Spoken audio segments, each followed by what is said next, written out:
Yep.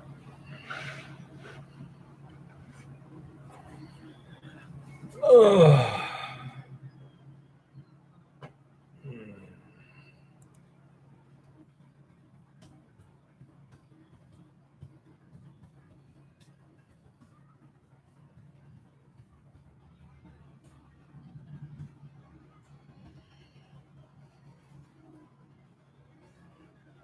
Oh my goodness.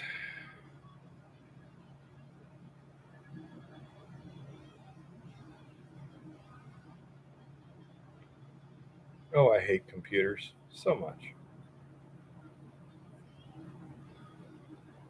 You also misspelled wasted.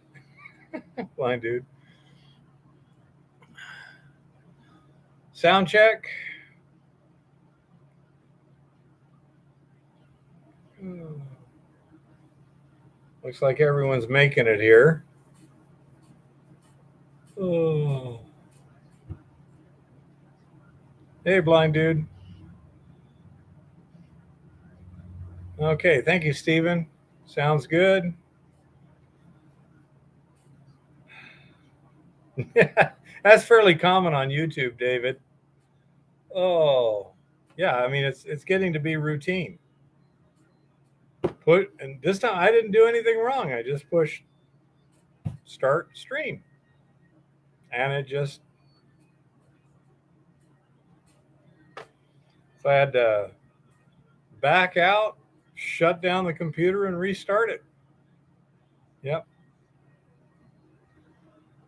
So okay, let's see here. There's that right there. Try and get it so I'm not looking down as much. And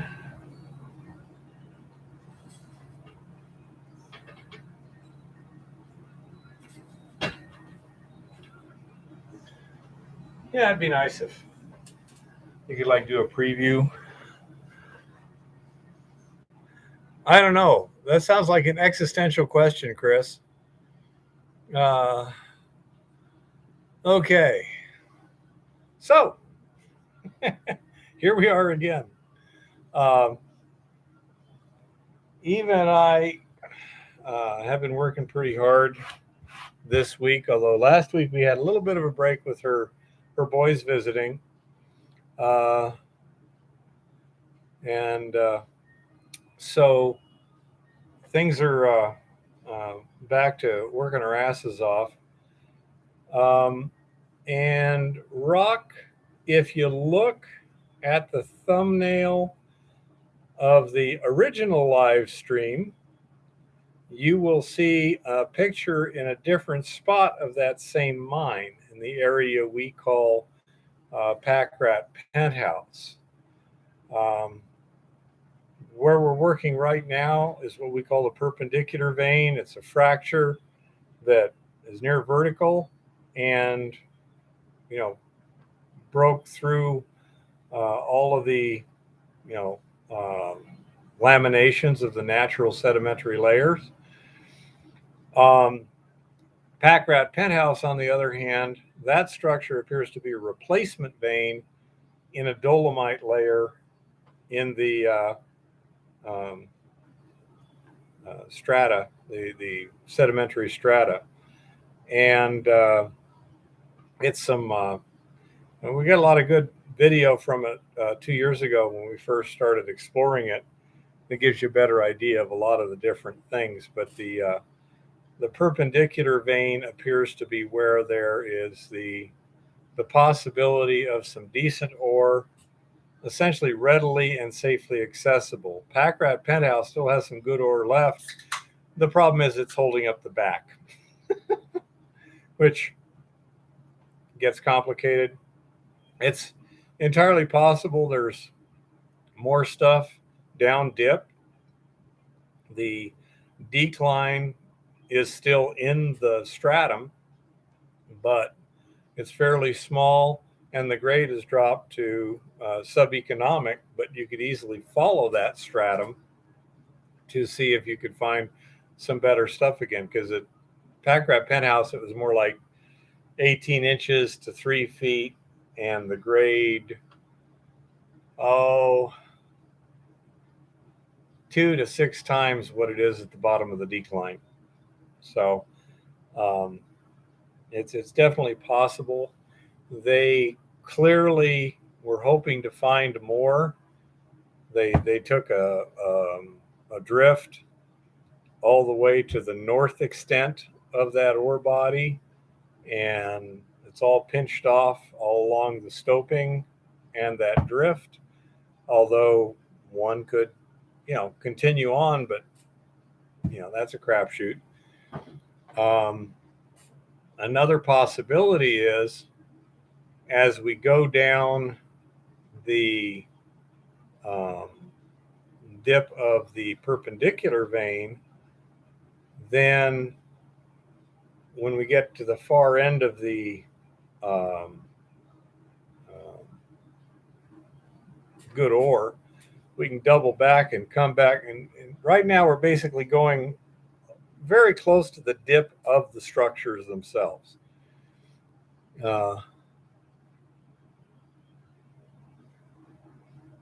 I would agree with that, Ricky. They're always variable. It might have been a lens. It might have been what they call an ore shoot. Yeah, I understand, John. Let me try and use the whiteboard here. So here's the hillside. Okay. And here's the middle decline here. And this is what you would expect it to do if they were just advancing. Over here, they have the pack rat vein about 50 feet that away on the other side of the whiteboard. And it's going at this angle here. And they stoped this big time. There's spots there almost 50 feet of horizontal stoping. Between these, they came this direction here and then over to the middle decline. They continued further, and there's also an upper decline that connects here. Now, because they had these openings, I was able to sample rock along here and along here and along here. And originally I went at 20-foot spacing to try and get an idea of what's going on. And from about here to here, the ore grade looks pretty decent. So the idea was to increase the angle of this and just take out the bottom like this. Now the original decline in these areas here opened up, as you can see, and got much bigger, and then down here it shrunk back down again. That lets me believe that the ore, as far as they were concerned, was in this area here, and below the 40-foot level they trenched this out a fair amount too. So that lets me believe this was high-grade ore. So now we're about up here, heading down, and we should be real close to getting in some decent ore and some decent width. And what I'm hoping is that the ore chute is something kind of like this. And so there's a large mass of ore down here. I don't know. Let me look at my diagram here on the upper decline. Okay, I don't have actual numbers up there, but I do have. This is so grade all along here. So this clearly doesn't go that high, although some of it might just be surface depletion up here. But without doing a lot of very expensive drilling and stuff, say, I'm kind of hoping that there's a fair amount of good grade ore here. We can kind of ignore this now as it's not in this plane. Okay.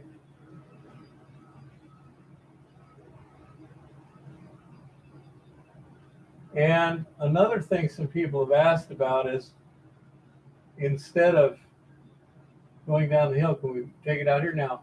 This is very roughly at the elevation. Here's your road out here. Okay. So if we were to extend this tunnel approximately 50 feet, we could theoretically break out at that road. Right now, this is all dumps, very difficult to deal with. There's dumps here, but that's perfectly feasible sometime in the future if it becomes desirable. What I'm hoping is, if here's the pack rat structure in the background, if we get down to here and it's still ore, backtrack, come this way, and maybe down here at a greater depth, we can intercept that pack rat structure again and see what it's like down here while mining ore in the process.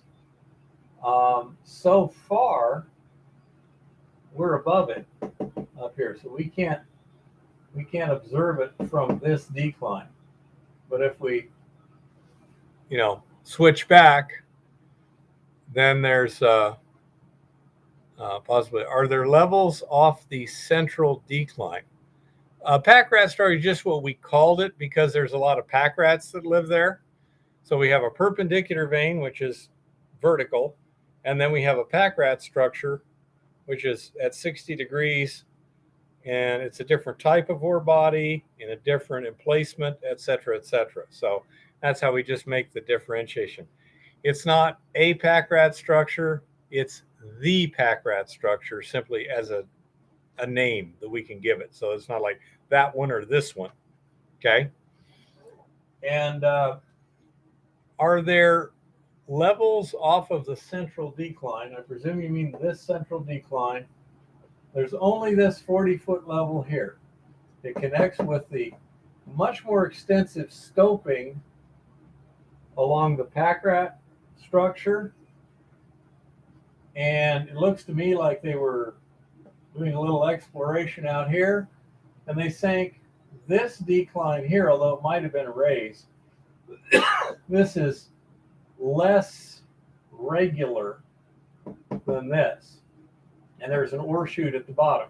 So they might have been overhand raising along this to see what they could hit up there. Again, they might have been thinking the exact same thing I am, that, hey, there might be something up here. There's certainly something in the back there. I don't know what the grade is because I can't get there.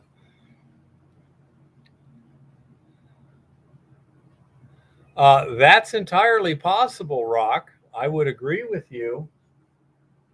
But this area here, where it would intercept here, is buried in dumps and not accessible. Say down here, this could be pretty interesting, I agree. But to get to it, we need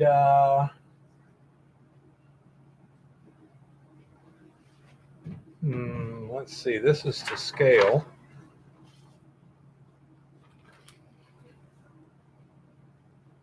Just from what I know, looking at things here,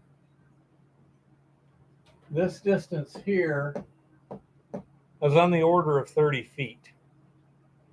And therefore, it would be a lot of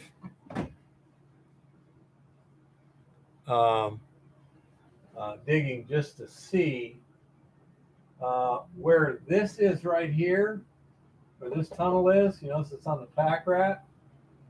And looking down from the top on this elevation, here's the pack rat structure. Here's the perpendicular vein.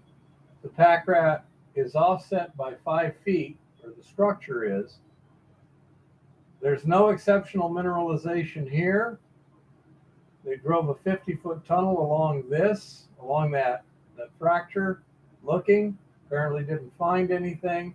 Some of this area here is stoped up above. Of course, not right here because they need to leave the decline intact. But sampling I did up here in this stope didn't show exceptional grades. They were decent, but not exceptional. And the best was over here where the perpendicular vein at this elevation is by itself. Okay. So at this elevation, that's what we're looking at. Here's the decline itself right here. But in the back, I can see some vein right there. And then this has a pretty good void right there before they start the next tunnel. And if you see Eva walking along a plank, that plank is right here. Again, this is looking down. She's getting old.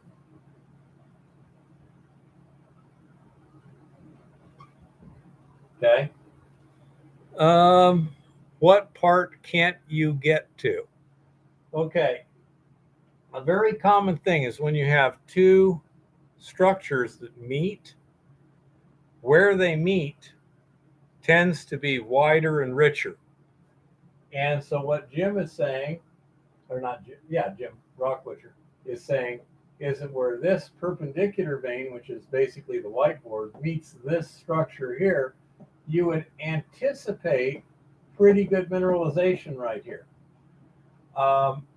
That is not observed at this elevation here and in the stopes up above. They did do some mining there, but they didn't go near the aggressiveness they did on the other side. We don't have the grades. And right here, they came this way, 50 feet, chasing this structure, looking, and didn't find anything. So maybe down here we will, or maybe there's actually something even further over that made that pack rat structure. I mean, there might be a deep connection here that caused that pack rat structure to be formed, not from here, but from down there. It could also be a totally different event. This fracture may have happened after the pack rat structure was made. Okay. But if this is ore here, sooner or later we'll get back to the pack rat structure along the perpendicular vein at depth and see what we got. If that is some good stuff, then we can chase it, either way into the wall and see what it is. The other workings in the area show that they were working perpendicular veins and running crosscuts whenever they saw something interesting. So hard to tell. So that's what we're dealing with here. And it's kind of frustrating to a certain extent, but it's also very interesting because we have a lot of challenges. This area here is an unknown. These were low and mid-grade stuff here, not really what I'd call good ore. In this section here of the perpendicular vein, this they mined out pretty aggressively. Okay, but it's possible we might be able to come down the upper decline. We got to clean up a little stuff right there to get good access, but we could sink along that, similar to what we're doing here, and then start taking bottom if it gets good. But so far, there's no clear indication that this is good enough grade. Another possibility is in here to start building platforms and overhand stoping and going this way through it. This is a lot more technically difficult and potentially dangerous. Oh, Thank you, Jim or John. Um, and so uh, by overhand stoping, in other words, you're working above your head. Uh, that is, you know, kind of tricky stuff, especially when you're standing on air. You can build platforms and stuff, but if you screw it up, uh, life can get real unpleasant real fast. Um, I'm thinking probably different events too, Jim. The rock looks different. Of course, one's a replacement vein, one's a fracture filling vein. And so that's going to lend some differences to the chemistry. Everything else, even if it was the same stuff. But these areas have had, volcanism for many, many millions of years. So, and that's, just one of those things. Again, if this was worth lots and lots of money, a big mining company would go out there and spend a lot of money figuring out exactly what's going on. Um, in our case, we don't have that kind of budget.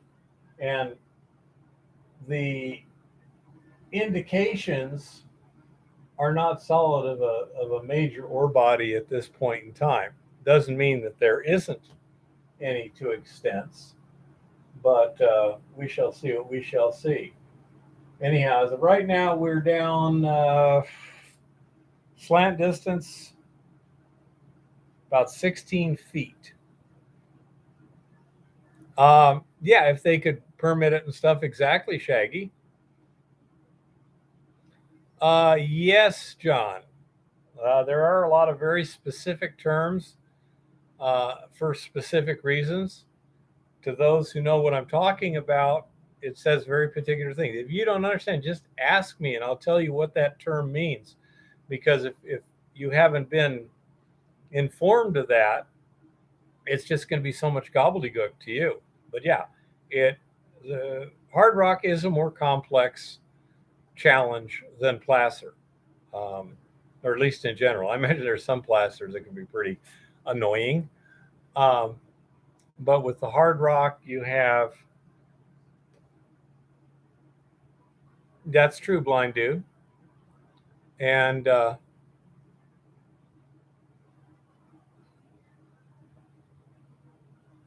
okay, you bet, Jim. That sounds like a plan. So when we're talking about things like down dip, along strike, between strata, things like this, that's not usually how you would think of things in placer, although you do have layers in the placer. And you're saying, well, false bedrock and the gravel layer and this and that and the other, but they're more just visual differences as opposed to in hard rock where it's actual structural differences. I see one of these in my future. Okay, let's see what Chris is coming up with here.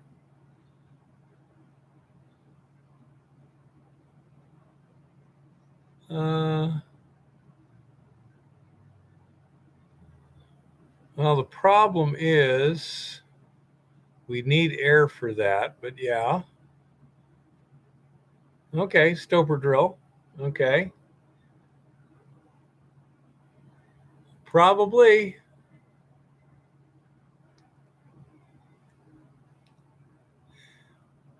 Widowmaker. Um, is that a question, blind dude? If so, Widowmaker is just any kind of rock hanging there, looks like it's going to fall down and potentially kill you. The dangerous ones are the ones that don't look like they are, but they are. Yeah, as Eva's correct. The real dangerous ones are the ones that just don't give any indication, then just go. But that's not. No, Widowmaker is typically a large, loose hanging rock. If it's in the back, in the ceiling, basically, that can typically be called a slab too. And that's to keep from making your wife a widow. So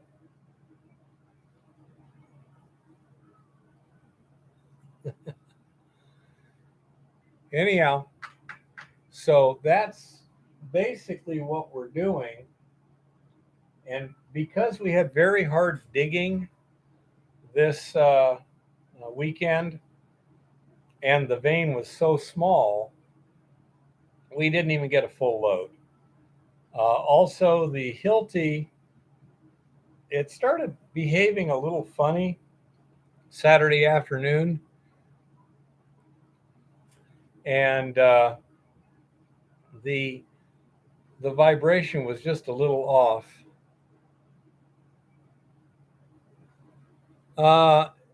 Only with your blood, AZ. Anyhow, and so I'd say the vibration was off. It was rougher than it should be, especially when I was hitting hard rock. And I was going, something's a little funky here. I'm going to have this checked out. And Sunday morning I was running it, and then the service light came on. I believe that means the brushes are worn on the motor, and that would make sense in terms of the vibration, because now when I'm hitting hard rock and getting more recoil, they may have trouble making contact and stuff, and things are just getting cattywampus. So the Hilti is at the distributor here in town. It's going to head out to the repair facility in the next day or two. They'll take it apart and give me a phone call saying what needs to be done and how much it's going to cost. In the meanwhile, I have a big Bosch electric jackhammer that I will go out to Lawrence and pick up. I hate using it because it's big and it vibrates a lot worse than the Hilti. Kodak, how long since new? I'm guessing at least 5 years and at least 100, maybe 200 hours of digging hard rock. So I would not say that it's worn out any faster than it should have. That's one reason you get a Hilti. The active vibration reduction is a lot easier on me than the Bosch, which just has kind of like a spring handle, which also makes it really hard to hold it on the ground. But the Bosch has more impact per blow, even though it's fewer blows per minute than the Hilti. In this particular case, where the rock is getting so tough that the Hilti is having a tough time getting through it, the Bosch may actually be the appropriate tool to go to break it up. We'll see this weekend.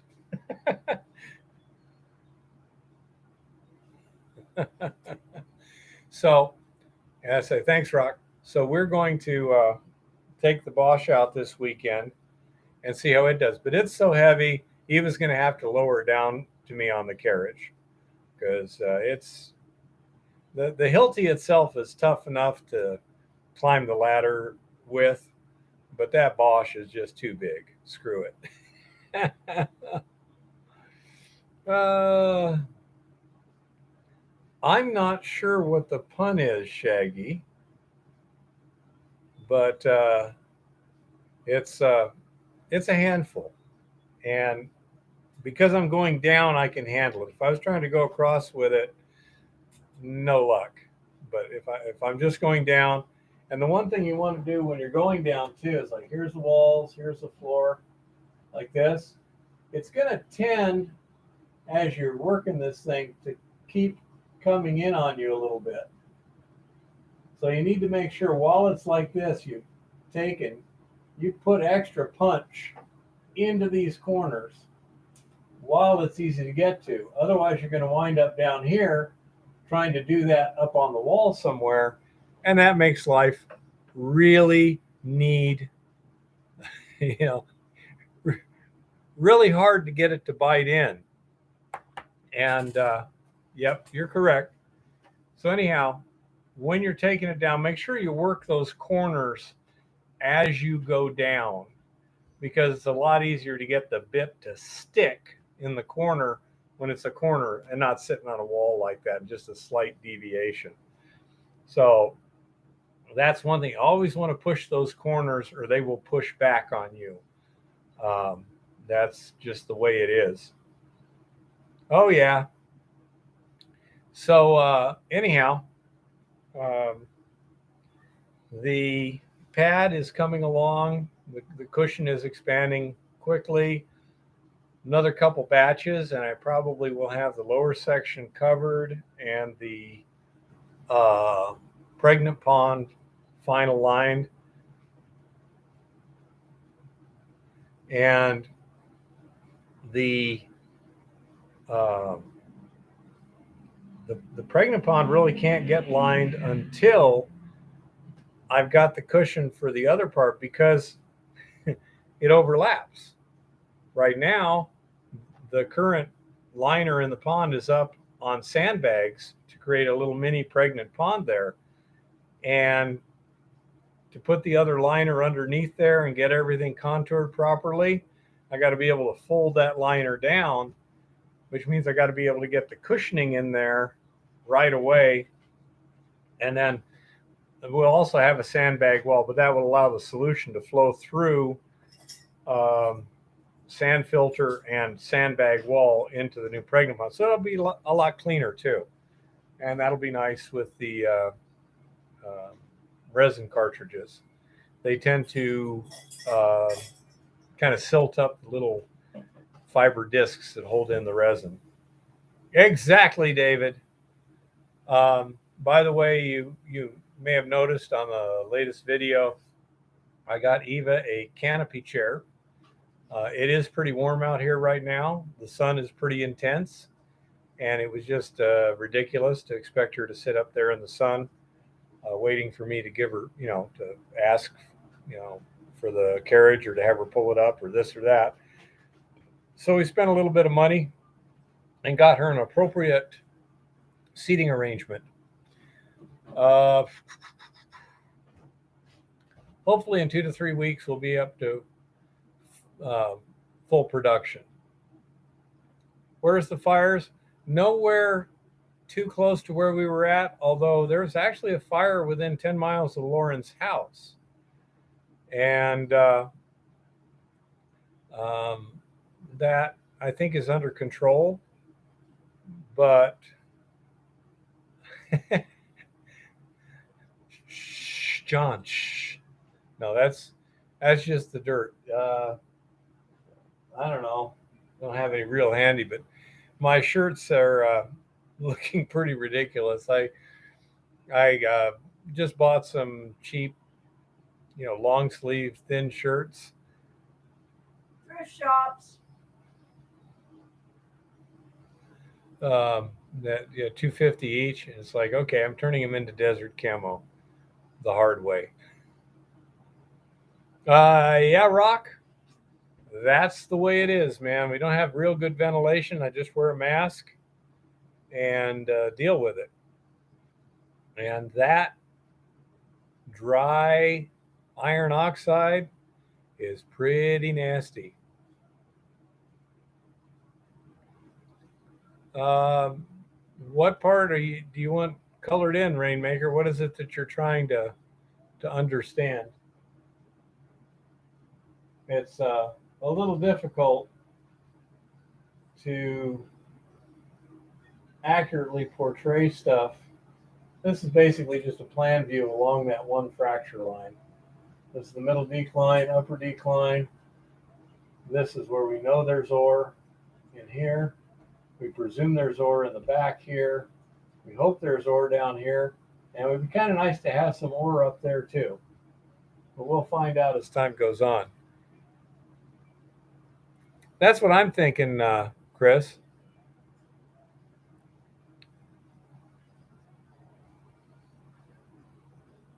Yeah, pretty much, Rock. At the end of the day, we go down to make dinner. I can't even get clean. It just doesn't work.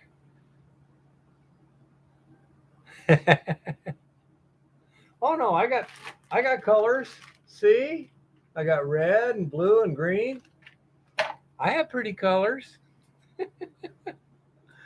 Um, but that's basically what's going on there.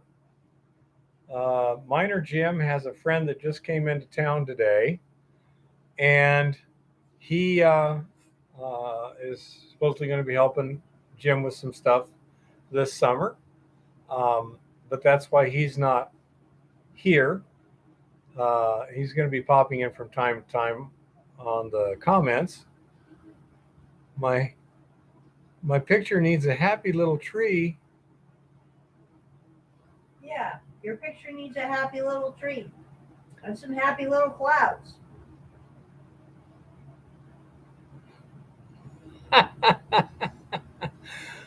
I'm almost tempted, Lars. A happy little mountain. Well, let's see. There's a tree right about here. There's a tree right down by the horseshoe. And we actually have the high line going past it.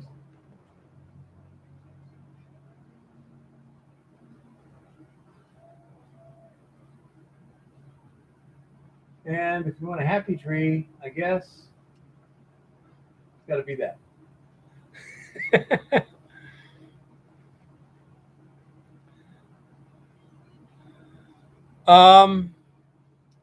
There is another working just past the crest of the ridge here. There's this upper decline. We haven't done much exploration there because it's, time consuming and challenging. And the strike of the perpendicular vein is pretty much east-west. It's about 10 degrees off. Dip is almost 90 degrees. I mean, almost perfectly 90. The pack rat structure, the strike is pretty much north-south, again, oriented by about 10 degrees. And dip is at about 60 degrees. So, if that helps you.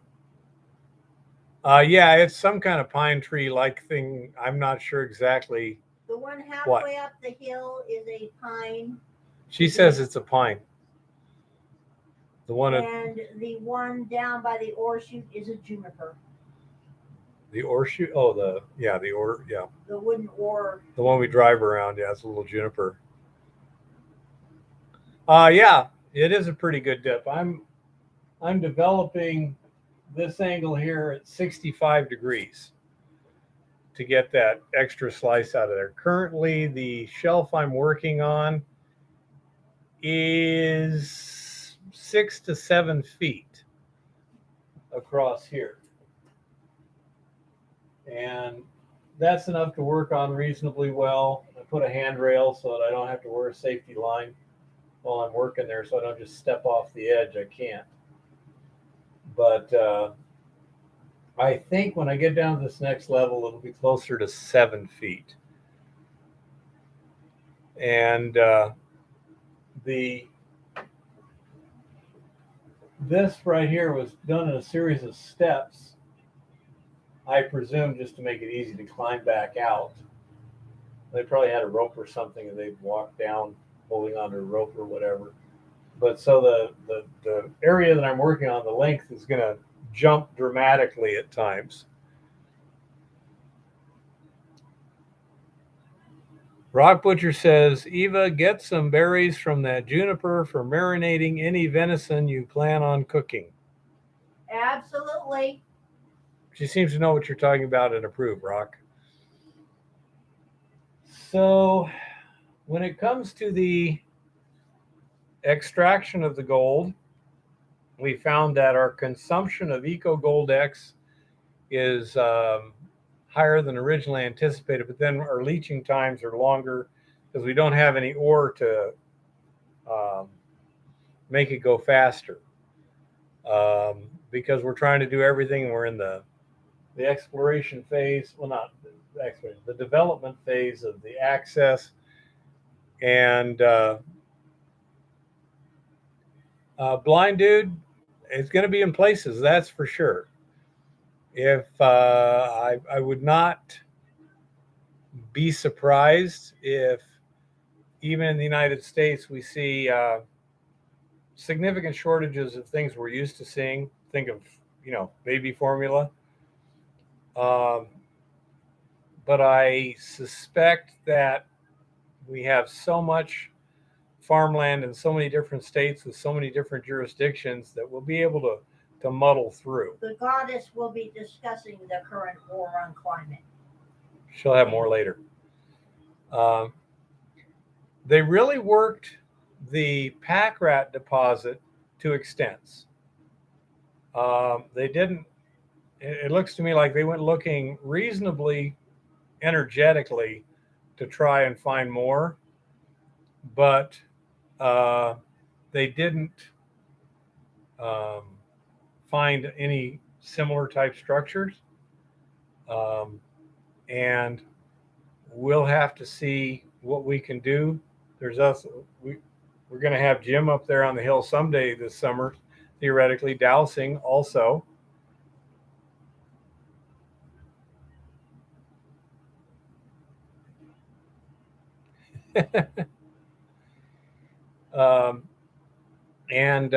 So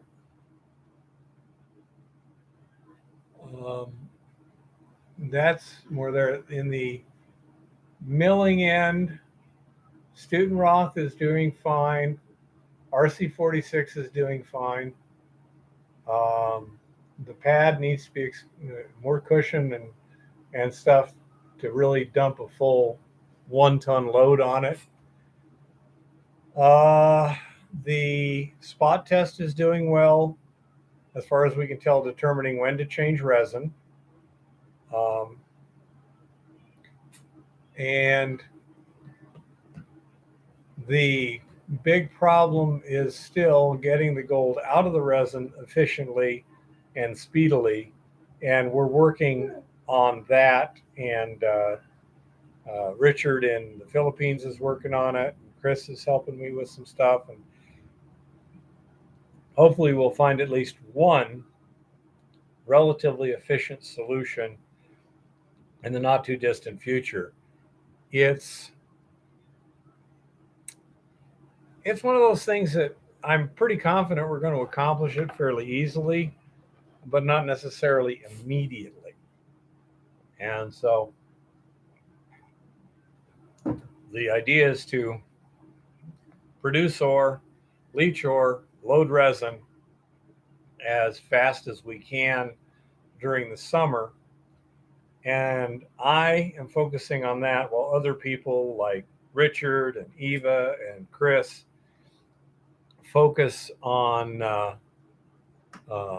the more like laboratory stuff. Okay. What kind of country rock? Okay. Now, Ricky, the perpendicular vein doesn't have a foot wall or a hanging wall, because if your vein is like this would be the foot wall, this would be the hanging wall. When it's exactly vertical, and as close as I can tell, this one's exactly vertical, you got the north wall and the south wall. Now, the pack rat vein, it's interbedded in the sedimentary layers. The hanging wall is a good, solid quartzite sandstone, solid stuff. And the floor appears to be much the same. The structure that was altered and replaced seems to be mostly dolomite, But I say the perpendicular vein doesn't have a foot wall or a hanging wall. And this gets a little complicated discussing things. For example, above your head, that's the back. But what's this? We're calling it the floor. Okay.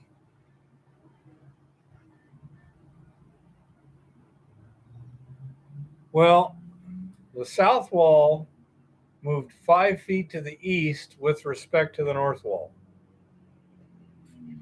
I can tell that because at the 40-foot level, they intersected the perpendicular vein and drifted along it, and then they cross-cut off at about 5 feet offset to follow the pack rat structure, even though they didn't find any ore. And I didn't either. I checked. You know? Yeah, got vertical, which is the foot and which is the hanging. Neither one is. So north wall, south wall. Front wall being wall in front of your face that you're drilling by, and back wall being the one behind your back. Back and breast of drift. Yeah, Jim, sounds like a good plan. I haven't heard the term breast used. I've heard the term road used. Of course, in a track drift, it's the track. But as I say, I've heard belly, just being used just once. But I've heard spine and belly. Yeah. Yeah, you could call them ribs. Yeah, I agree, Lars. They'd be ribs too. Say it's not a drift, so it's a little odd.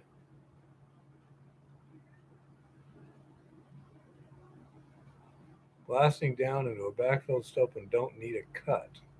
Okay, just blow it down there, huh?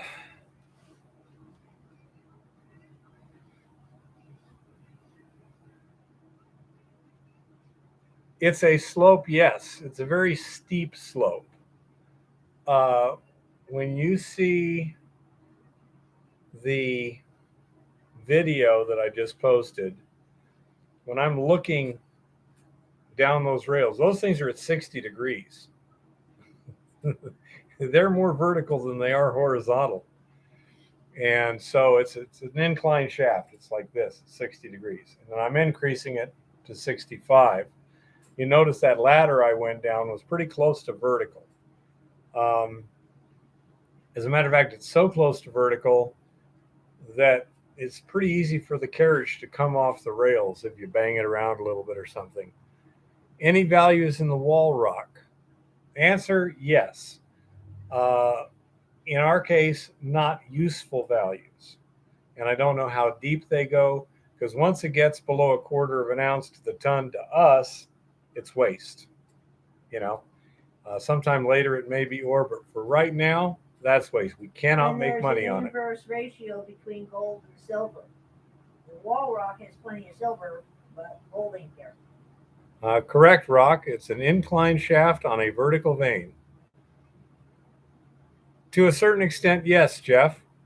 We're widening out that decline to make kind of a long, skinny stope. Absolutely. We have some flatbed rock that gets washed clean. Here comes good. I'm thinking of cutting riffles in it with my cordless drill. How illegal is this? I don't know, blind dude, but I've thought the exact same thing. Although those diamond saws that is used for cutting concrete, that'd be good for cutting horizontal riffles. But yeah,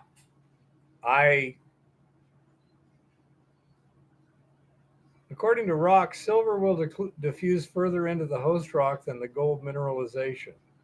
Interesting. We'll have to look at our various. So basically, if it's higher grade gold, the ratio of silver should be more. Okay, let's see. This one, the gold silver ratio, I call this a mid grade, is about 1 to 1 1/3.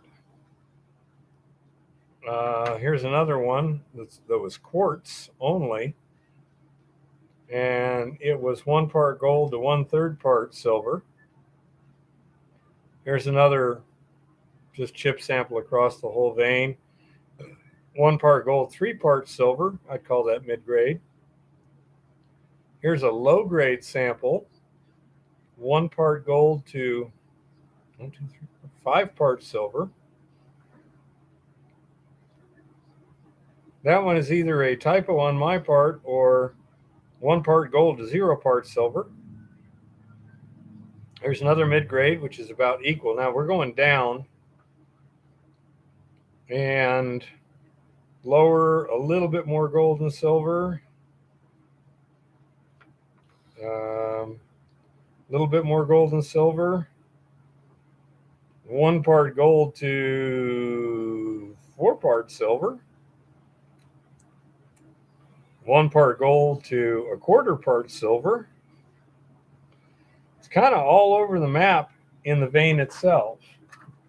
Haven't checked the wall rock too much since, and this is partially efficiency and partially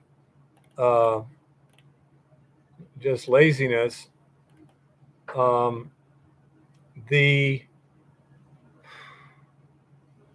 If the old timers didn't care, I assume there's a reason for that, and I'm only looking for the good stuff. At a micro scale, you don't need the so-so. You need the good stuff.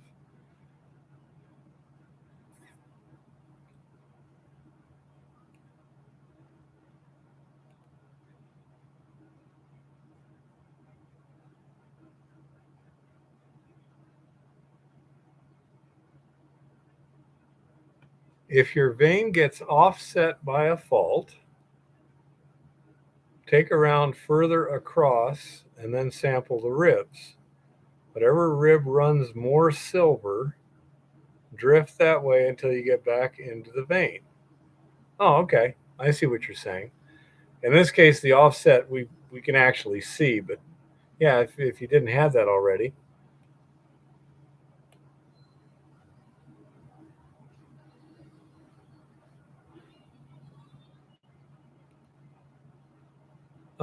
Yeah, Kodak would also be a lot more noticeable.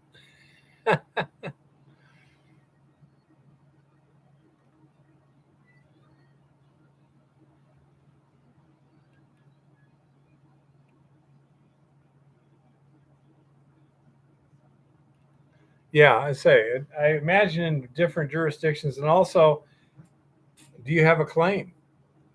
You know, if you got a claim, and you've got a lot more latitude than if it's unclaimed land. Unclaimed land, I'm sure you couldn't do anything like that.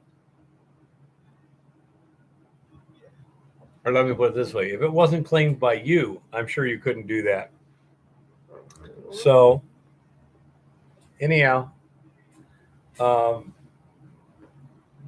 I've often thought the whole idea of putting in artificial crevices in a flat section of bedrock would be a brilliant idea. I don't know what the legality is.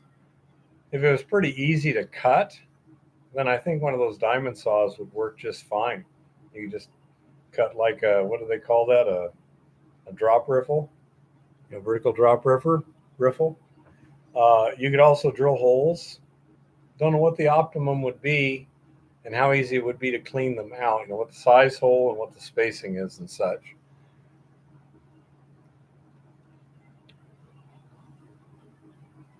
I agree, blind dude. I think slits would be a lot more surreptitious, especially if you could kind of make them a little irregular in some ways. Especially if there's some kind of laminations in the bedrock that you kind of try and approximately parallel. That might be interesting. Hold on a second, folks. Where is it?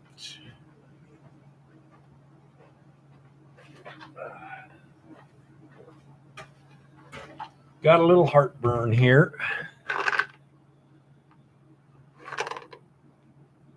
But I think that's a really good idea. Now, if it was on your claim, you might be able to, rock bolt some expanded metal down there.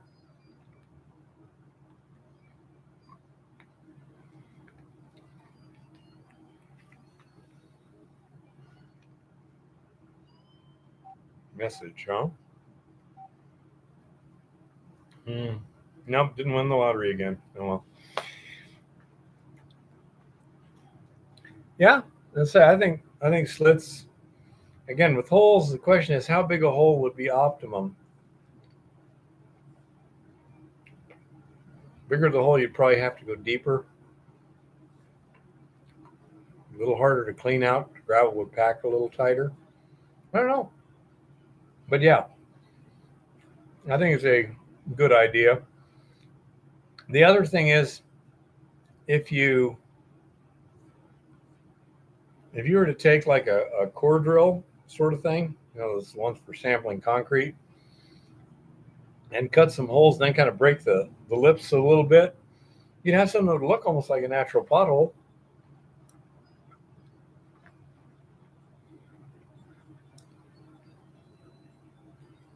By the way, Coulter, are you around tonight? It was going to be iffy. He had a question.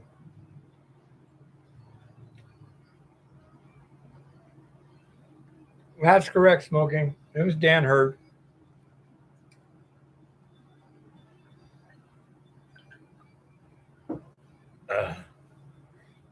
But yeah, I guess Coulter's not there.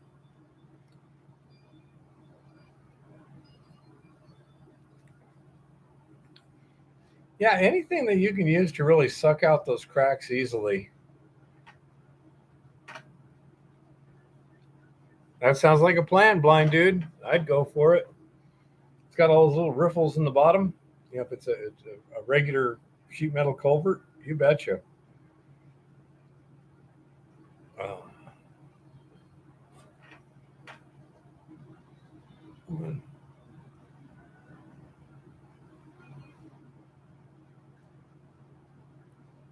That was really iffy if I put more than 2 cubic feet in the river. Yeah.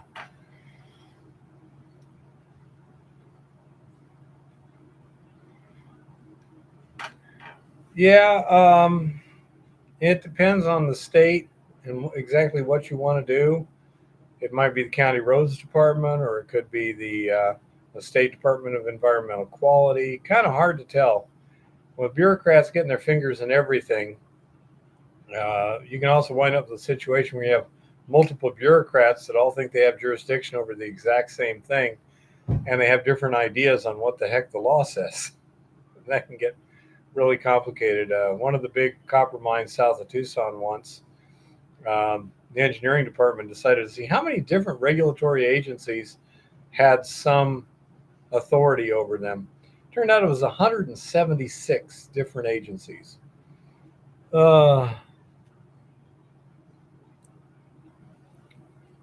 Army Corps of Engineers, if it's a navigable waterway, I'm sure it would be,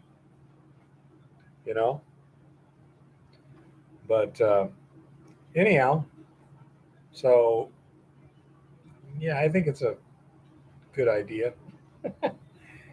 Yeah, it's also one of those things too. If someone were to happen to have a piece of bedrock that's normally covered by sand thinly after the rains or whatever, and it's smooth and flat, and then you put something in the bedrock, then when the water flow drops, it'll tend to cover it with sand and make it very hard to notice too. You are a sneaky, devious bear. Oh, absolutely. Managed to get you to fall in love with me, didn't I? Oh, now you're brown nosing. I see how you are. Yep. You're trying to salvage yourself from your earlier disasters. Yeah. Well, if you watch my videos, you'll see I'm a dirty old man. Very dirty at times. Good luck with that, blind dude. So, but as I said earlier, you're all about togetherness. When you throw yourself under the bus, you take me with you. Yep. Yeah, she just came up with that phrase. But anyhow, so that's what's going on here. And Jim decides that, he's not going to show up.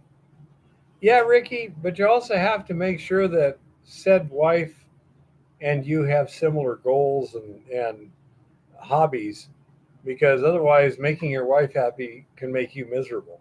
Luckily, we like to do enough of the same things that works out pretty well. You know, I'm out there milling, she's out there laboratorizing.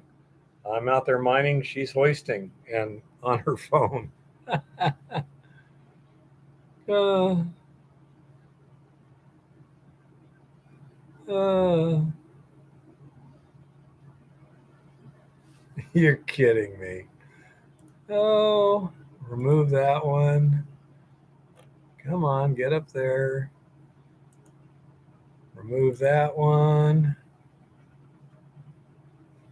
Okay. Thanks, Mr. Lodak. Who the heck is this joker?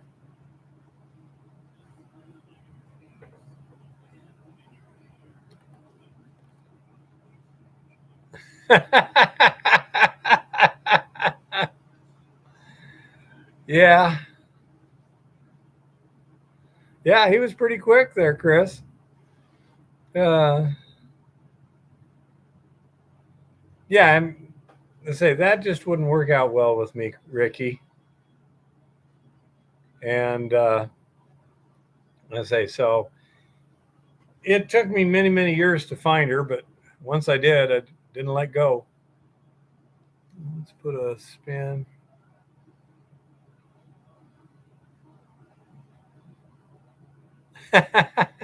Once put a span creek bridge over a creek for crossing with a four-wheeler. DNR was not happy. Told them to remove it. Still there. Yeah, figures.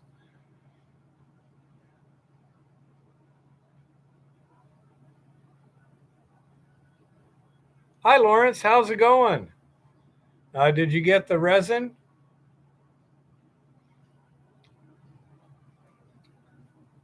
I presume Ryan got it to you? Yeah, Ricky. It really is, especially nowadays. A lot of them have been programmed in such a manner that they're very, very difficult to deal with. Eva was raised by a smart grandmother and the School of Hard Knocks. Okay, Lawrence, let me know what you find out on that stuff. That's getting it out of that is the only real problem we have left. We can get it out. We just have some pretty serious loss. I mean, 25% losses is just unacceptable. Thank you, Lawrence. I appreciate it. See, this is what I really like about this channel is we get a lot of crowdsourcing here. We got Lawrence in Tucson. He's got a lot of knowledge working on the resin extraction problem. We got Richard in Philippines, who's a smart, experienced dude working on the resin problem. We got Chris working on the resin problem.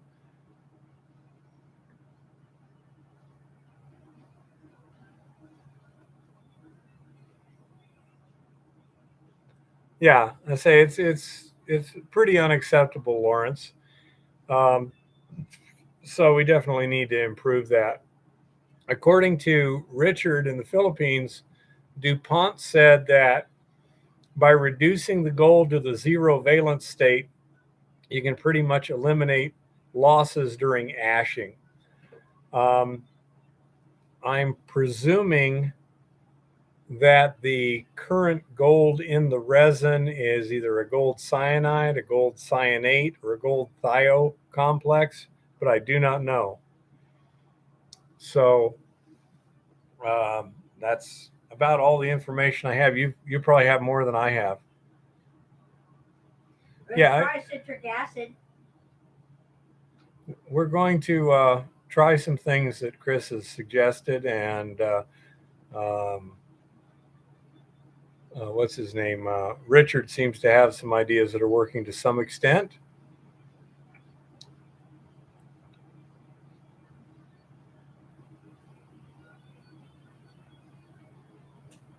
What's the valence state? I don't know, but it's positive. I think gold generally is a +3, but I'm not sure.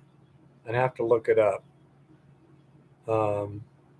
But say if we can reduce that to elemental gold while it's still in the resin, then we should be able to ash the resin pretty soon. Just limestone, flavored limestone.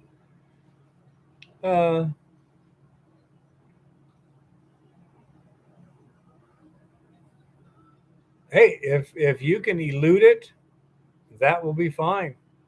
Then we can, elution and electroplation, okay, electroplating, that would work out.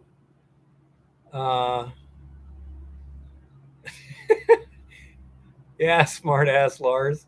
Let's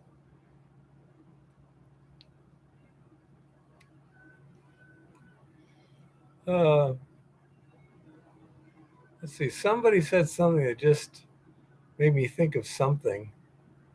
Yeah, electrowinning out of the elution solution.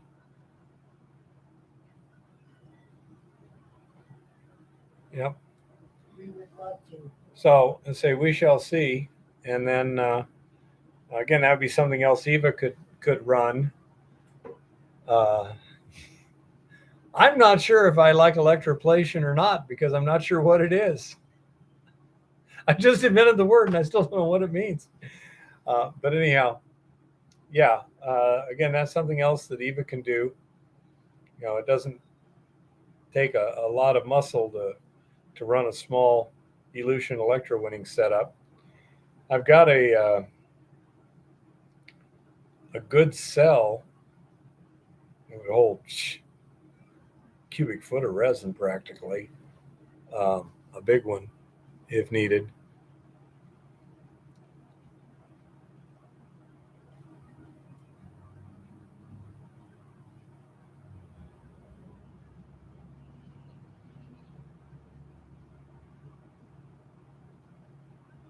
And you can put the pan under first before you throw the switch too.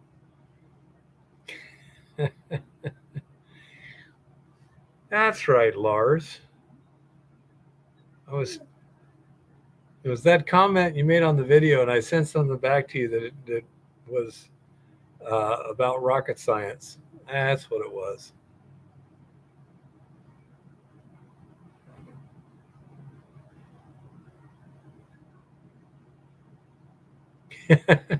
I'm not so sure about that, Roberts.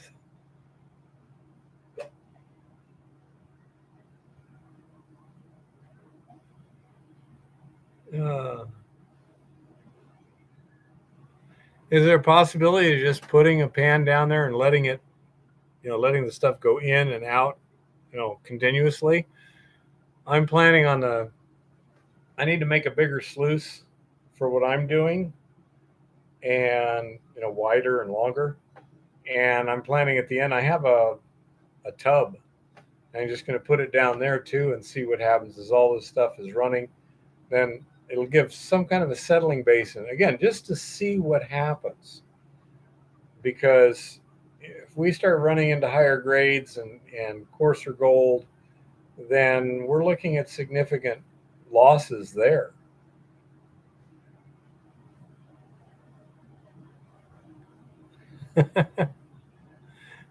Yeah, but see, Lars used to work at JPL. Yeah, essentially, Chris, Lars exactly. is a genuine rocket surgeon. Yeah.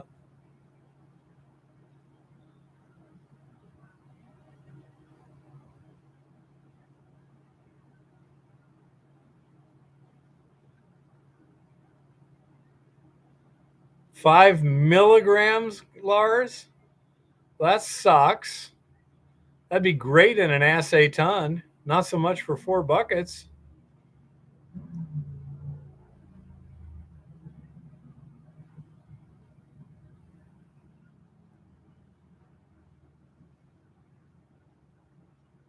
Yeah, Lawrence, as long as it's efficient, we can destroy the resin if necessary. Okay? The value of the resin is about 1% of the value of the gold contained in the resin. So that would be a relatively minor loss. Yeah, Lars, I'm thinking the same thing.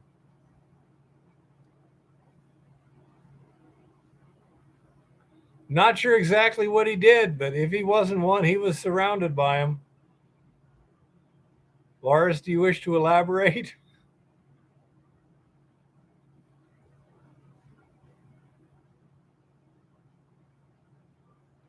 Yeah, blind dude. Say even she really likes being out in the field. I enjoy busting rock and digging holes in the ground, you know,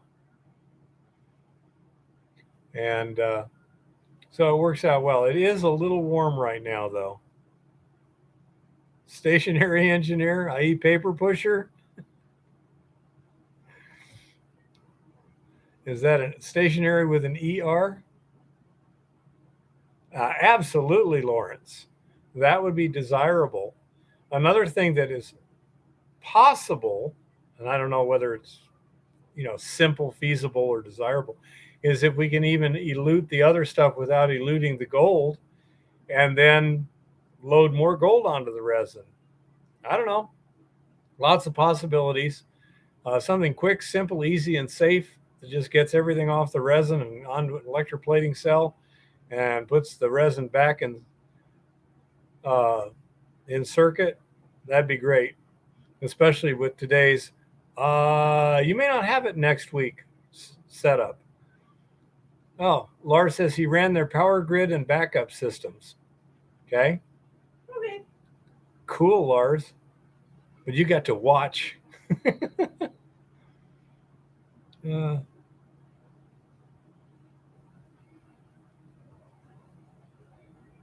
Yeah, Chris and Lawrence they're both a lot smarter than I am when it comes to the chemistry stuff. Do you have to leach your product? We have to leach the ore. Okay. The gold in the ore is so fine that it's smaller than your average bacterium. It doesn't gravity separate, it doesn't float. Somehow I doubt that, Lars.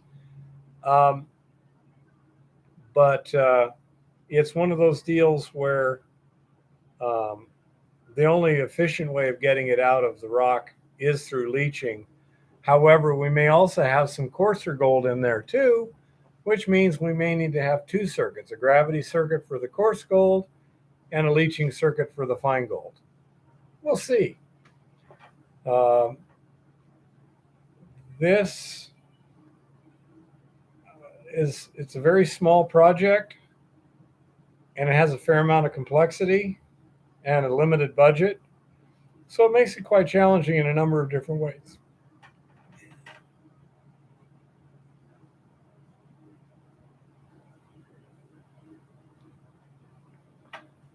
Yeah, John, me too. That would be great, Lawrence. Yeah, Eva, he said, Lawrence says, the approach is modern and is geared for gold removal from waste gold streams in a short period of time. It may fit your needs.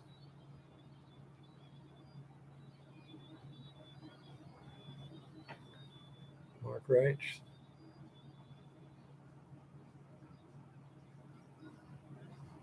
Oh, I'm hurt, blind dude. I'm hurt. There's another testicle joke. Oh.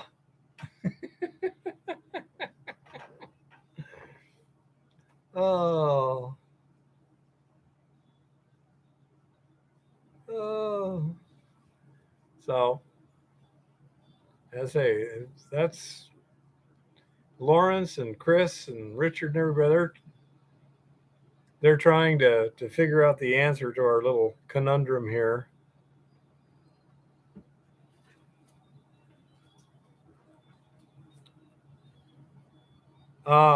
Shaggy, that is possible.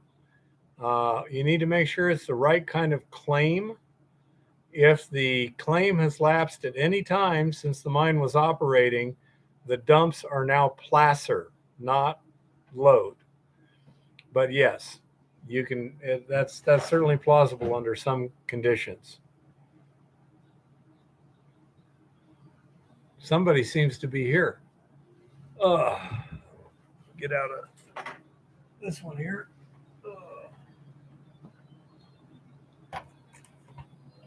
Chris wants to know if you have any more of the stainless steel mesh. Was it 316 SS? Hi, Chris. I don't recall any stainless. I got titanium. Roasting then leach. Is there any difference in recovery? Well, when it comes to the resin, once it's loaded, roasting it severely impacts the recovery out you of wouldn't resin. leach the resin that much. I But, think he's talking about ore. If you got sulfides, then roasting and leaching would make a lot of sense. Yeah, we can't. Roasting our ore would do next to no good because there's no sulfides in it. As a matter of fact, that makes it super easy for me to assay, so I love it. I imagine I still have some of that stainless screen. I doubt it's 316. Hi, though. Kodak. Lawrence, hi. Thank you for working on this project with us. Well, Lawrence, guess what? I am not a chemical expert either. I am merely a tinfoil hat goddess. So,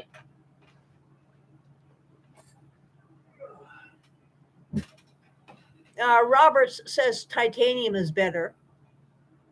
I got some titanium mesh. Yeah, Chris, that's the thing. Lawrence works on processes. Process engineers are really, really cool shit. Okay. I have no idea how involved it is, but since it usually means showers of magic pieces of paper and lots of serious math, yeah, I'm impressed. Shaggy, I don't know. I can tie my shoes too. You see, I did it the smart way. I tied them, put them in a double bow, and I haven't untied them since. Time saving tip here. Roberts wants to know, how does tungsten compare with titanium? For what? For what, Roberts?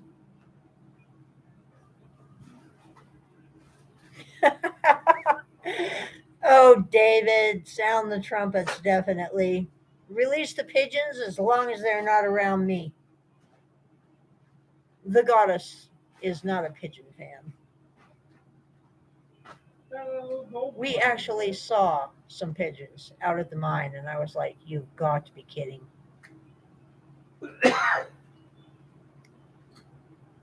Good question, Shaggy. Tungsten for the TIG welder, Kodak says. Yeah, that would make sense. Well, at any rate, the interpreter is gathering the props he needs to. Yeah, except the gold coin disappeared. For strength, the difference between tungsten and titanium there? Tungsten is very dense, very hard. Titanium is light and not as structurally tough and has a much lower melting point. I'll be right back. I need to find that particular thing. I don't know what happened to it. It's in here. Really? Sure it is. Yeah, the tungsten is a much higher right here melting point. And let's say titanium, probably more reactive too. Man, you're fast there, Lodak. Okay. There's a sex bot. Yeah, see how amazing. Yeah. Mr. Lodak is wiping them out faster than they're showing up on my screen. Wow. Professor Hard Rock has reached a new level of notoriety on YouTube. He now has a sex bot. Scary. Well, as we all may have noticed, precious metals are still on sale. This is a good thing. This is where we buy the effing dip. Back up the truck, load with precious metals, and bring home. Because they're on sale. As a matter of fact, I noticed that the COMEX is below 60 million ounces of silver and registered. That's pretty darn low compared to last year, like about 25% lower than last year. Ooh. In the dark. Lawrence says he formerly worked process. He's a process engineer for the coppers. Speaking of copper, things are looking a little dire in the copper these days between the falling prices, the geopolitical hassles, and other little things going on. MMG suspends copper output guidance after Las Bambas protests in Peru. Chinese miner MMG Limited on Monday said it has suspended its copper production targets for the year, following a 60% output drop due to a long protest at its Las Bambas mine in the Peruvian Andes, which significantly disrupted operations. MMG had previously expected to produce 300,000 to 320,000 tons of copper in concentration during the year at Las Bambas. But during the first half of the year, it managed to produce only 101,000 tons, the company said. The company did not publish new guidance, but added it would do so in mid-August when it is scheduled to release its financial results. Las Bambas is one of the world's largest copper mines, but it's been repeatedly disrupted by escalating protests since it opened in 2016, culminating in a 50-day operational shutdown earlier this year. Indigenous communities near the mine and along the dirt road it uses to transport copper onto a port have often staged protests against the mine, complaining its immense wealth has not trickled down to them. In April, the neighboring communities of Fuerabamba and Huanquire both entered Las Bambas property and settled inside, causing the production halt. While MMG said the mine is currently operating at full capacity, tensions remain high after a recent truce with Fuerabamba and Huanquire expired without new agreements. MMG said the Las Bambas production had fallen 60% in the second quarter to 32,042 tons of copper in concentrate compared with a year ago due to the protests. Oh boy. This is not looking good because, let's see, in Peru we have the Las Bambas situation. In Chile we have problems with wildcat mining, along with problems with wildcat mining in Brazil and Argentina that are getting the attention of environmentalists and NGO groups. We have government and geopolitical tensions and threats to nationalize mines, along with nationalizing mines. So this is not looking very good for copper. And the prices are not looking very good for any metal right now, people. It is ridiculous what is going on. The looming copper crunch and why recycling can't fix it.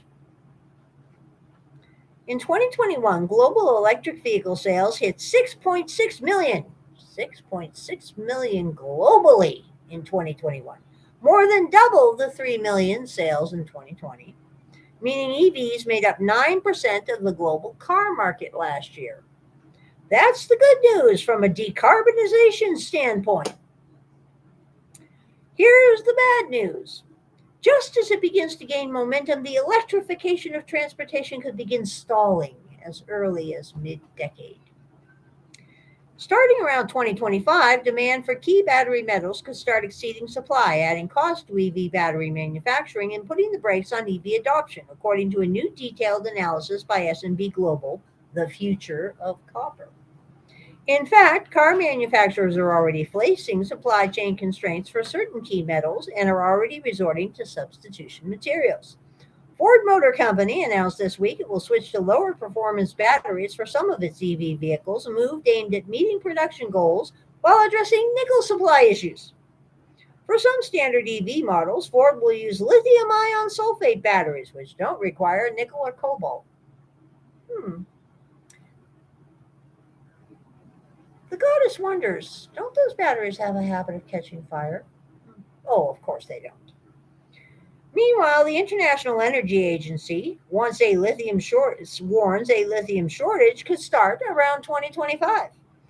There was enough lithium mined in 2021 to supply 11.4 million EVs, according to the World Economic Forum. Oh, they're involved in this.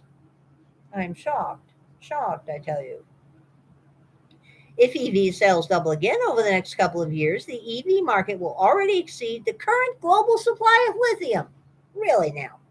Unless new mines and refiners come into production by then. Lithium prices are up 380% from a year ago, according to Kitco. But it's copper that is the biggest worry, with the biggest driver of scarcity being the energy transition and increased EV demand. Although the demand for more power transmission will also add strain to the supply of copper. Major investments in the power grid to support electrification will further amplify the trend, the future of copper report notes.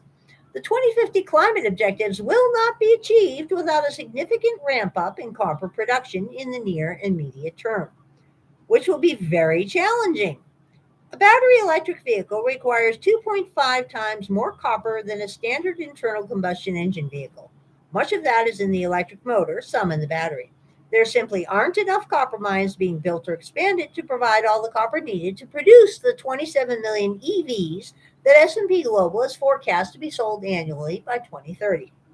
The chronic gap between worldwide copper supply and demand, projected to begin in the middle of this decade, will have serious consequences across the global economy and will affect the timing of net zero emissions by 2050. Copper could rival oil as a national energy security concern for some countries. In the 21st century, copper scarcity may emerge as a key destabilizing threat to international security, the report warns, under what it calls the high ambition scenario. Oh boy. S&P Global forecasts refined copper production would nearly double from 24.5 million tons in 2021 to more than 47 million tons in 2035. That still wouldn't be enough. The results in chronic shortfalls between copper and supply demand, beginning in 2025 and lasting through most of the 2030s, including a shortfall of more than 1.5 million tons in 2035 alone. But this scenario hinges on very significant increases in both capacity utilization and recycling rates. High ambition is a highly optimistic scenario. What this scenario demonstrates is even at the outer edge of what could happen in copper mining and refining operations, there will not be enough supply to meet demand identified for net zero emissions by 2050. Color the goddess totally and completely unsurprised. A more dire forecast, which the report calls the Rocky Road scenario, is for an annual supply shortfall of almost 10 million tons in 2035. This is the equivalent of the production of 75 copper mines the size of BC's Highland Valley Copper Mine, Canada's largest, said Michael Gehring, president of the Mining Association of BC. Projects under development today would likely not be sufficient to offset the projected shortfalls in copper supply, even if their permitting and construction were accelerated. Some of the materials used in batteries may be able to be substituted. Iron replacing nickel, for example, in lithium iron phosphate batteries, said Matthew Klippenstein, former advisor for Plug-in BC and current executive director for Hydrogen BC. And iron is really plentiful, he notes. But there really is no substitution for copper in electric cars. It is needed for the batteries, the wiring, and the motors. Even if aluminum can become a substitute for copper, as has been suggested, that would just shift the need for more copper mining to more bauxite mining and aluminum smelters. Both very, very energy intensive, by the way. Conservationists opposed to new copper or lithium mines may point to recycling as a solution. Don't they always? It's not. While a recycling and reuse industry for EV batteries will be needed, it won't come anywhere close to supplying the necessary metals. If the number of EVs on the road today remains static for the next 20 years, recycling the metals in them might be able to make up for the bulk of the demand, but EV sales are growing exponentially. One wonders why. There were 3 million electric cars sold globally in 2020, according to IEA. That more than doubled in 2021 to 6.6. By 2030, S&P Global forecasts there will be nearly 27 million sold annually. Assuming a battery life of 10 years, some may last as long as 20 years, even if every one of the 3 million batteries and motors sold in EVs in 2020 were to be recycled, that would provide only 11% of the metals needed in 2030 for 27 million electric cars. The EIA estimates recycling would meet only 10% of the demand for battery materials in 2040. Edward Chiang, CEO of BC's Moment Energy, which repurposes EV batteries for use in stationary power storage, said there are serious challenges to EV battery recycling, mainly the cost, which is why his company repurposes them rather than recycling the metals in them. Currently, recycling an EV battery is an expensive process where North Americans are footing the bill, Xiang said. That's why they're charging people thousands of dollars for recycling. That's why the stat is only 5% of all EV batteries are being recycled. That's probably higher than solar or wind turbines at this point. The biggest market for used EV batteries may be repurposing them in stationary storage applications, not recycling. An EV battery that is at 80% capacity may no longer be suitable for an electric car, but when they're stacked for stationary power storage, they are perfectly usable and can last many more years. Reuse can provide the most value in markets where there is a demand for batteries for stationary energy storage applications that require less frequent battery cycling. The math does not add up, Xiang said. Recycling is not the solution to EV demand. It's going to help 10 to 20% of demand, but it's not going to solve it. We're still going to have to open more mines and do better in refining clean processes to meet our EV production targets. While there is enough copper in the world, geologically speaking, to supply the increasing demand, there isn't enough time. It takes 10 to 15 years to get a new copper mine through permitting and construction. 20 years is not unusual for very large projects. Gehring said BC has significant potential to increase copper production, and there are a couple of expansions and 2 new mine proposals in the pipeline. BC is Canada's biggest copper producer, but Canada is a minor producer compared to Chile, Peru, China, and the US. Canada's total copper production was estimated at 475,898 tons in 2020, according to Natural Resources Canada, half of it from BC. Chile's is about 5.5 million tons annually, Peru 2.5 million, China 1.5 million. Judging by the recent political tide shift in Chile, copper mining there could become more restricted. Chile's new president, Gabriel Boric, has been busy in recent months rejecting new copper mines and expansions. Anglo American alone has had 2 copper mine expansions rejected just in the last couple of months. In BC, there are currently 2 mine expansion proposals close to having final investment decisions made, Gehring said.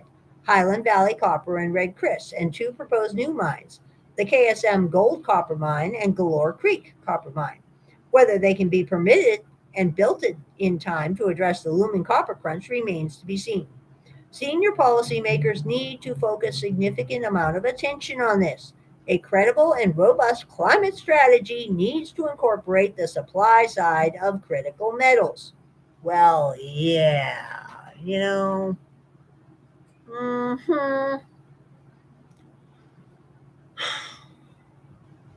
Recently on Wall Street Silver, everyone has been discussing the fact that silver and gold prices are in the toilet. They're on sale, which is great. Great for stackers, not great for miners. And people have been wondering, well, what's going to happen when the mines close down? I have told my fellow apes, I have said it here, and I will say it again. Don't watch the primary silver mines. Don't even watch the primary gold mines. Watch primary copper mines. When primary copper mines start going into care and maintenance, we are going to be in deep, deep dookie. And it would not surprise me if that started happening. We'll get to a few other articles, but I will digress here for a moment. The Malarkey administration has declared war on climate change.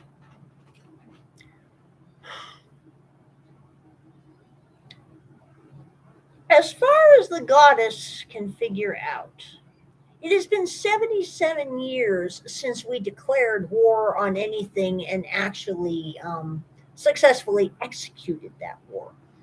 We've had a war on poverty that has cost several $trillion and has created significantly more poor people, so I wouldn't call that a win. We've had a war on drugs that has cost about $1 trillion, and we have an unprecedented and epidemic drug problem, so I wouldn't call that a win either. We currently have a war on misinformation going on. Now, that one's actually being pretty successful because the media is entirely complicit, and they're just making sure they don't report anything. It's easier to report nothing than to report the truth and have it labeled misinformation. We've had several physical wars that we blundered into and blundered out of in even more ridiculous ways. And now we have the war on climate change. This will not go well. The goddess will go so far as to say that this is going to be an astoundingly bad thing. All things considered. Let's look at what's already going on here. We have the government in the Netherlands, where the expression eat the rich actually applied historically in the first place, accusing their farmers of nitrogen pollution and trying to put 30 farms out of business. They have been joined by our beloved neighbors to the north in the personage of Socks, Trudeau, who is now saying that Canadian farmers need to be persuaded not to farm. We have Ireland's government buying into the World Economic Forum's insane ideas and saying they want to cut their local food chain. And Lord Malarkey has declared that American farmers need to cut their carbon emissions by 28%. Now, correct me if I'm wrong, but last week, or maybe it was 2 weeks ago, or maybe it was a month ago, the United Nations and the World Health Organization were both saying that this year, 750 million people at the rough end of the scale, 150 million people at least, are going to be facing serious to severe food insecurity, which, by the way, is government speak for they ain't got no food. They will be eating the bugs, but they will run out of bugs, and they will not be eating them because they want to either. Okay? It seems to the goddess that telling farmers they need to stop growing food to save the planet at this particular point in time is likely a very bad strategy. However, there's more to it than that. We currently have an active eco-terrorist in charge of the Bureau of Land Management here in the United States. A tree spiker, but tree spikers are really not nice people. And we currently have a regime that is very unfriendly toward the use of environmental resources. Note their actions regarding coal and oil leases and gas leases on federal lands. Mark my words, they are going to come after mining. Don't know when, don't know how bad it's going to be, but our industry is directly in the crosshairs on this nonsense. Speaking of other odd things that are happening, it has become very difficult to find any news at all on the ongoing railroad crisis around these parts. Apparently, a couple of the railroad unions gave their workers permission to strike if necessary, and the farmers and livestock associations are still begging the Biden regime to do something to prioritize the delivery of livestock feed and poultry feed to our meat industry so that they don't have to kill all the chickens and the turkeys and the pigs and the cows. And the goddess has come to the conclusion this is not working yet because A, nobody is saying squat, and B, we currently have huge full cases of early birds, turkeys in this case, sitting in our local Winco at $1.79 a pound. Turkeys are not ever slaughtered in July. Rotisserie birds are now down to pullet size, and those 10-pound bags of chicken leg quarters now hold 8 legs plus a drumstick or a thigh to get to the 10-pound weight. That means they're being processed early. We also have a whole run of regional beef that is coming out at ridiculously low prices at the time of the year where you historically do not see low prices on regional beef. So I would suspect that we have some cows that are meeting their final reward a little bit ahead of schedule and ahead of growth curve. Because the feedlots are suspiciously non-busy in my part of the world, very, very concerning things are afoot. And this war on climate change is just part and parcel of that nonsense. But there is good news. The Malarkey administration has saved us from a recession. Yes, yes, it's true. They have saved us from a recession. You might want to go to Quoth the Raven on Substack and subscribe to his newsletter because this dude knows what he's talking about. Delusional White House economists argue 2 quarters of negative GDP doesn't mean recession anymore. As sure as the sun rises and sets each day, the technical and widely used definition of recession in the financial world has been agreed on by everyone in the industry and both sides of the political aisle for decades.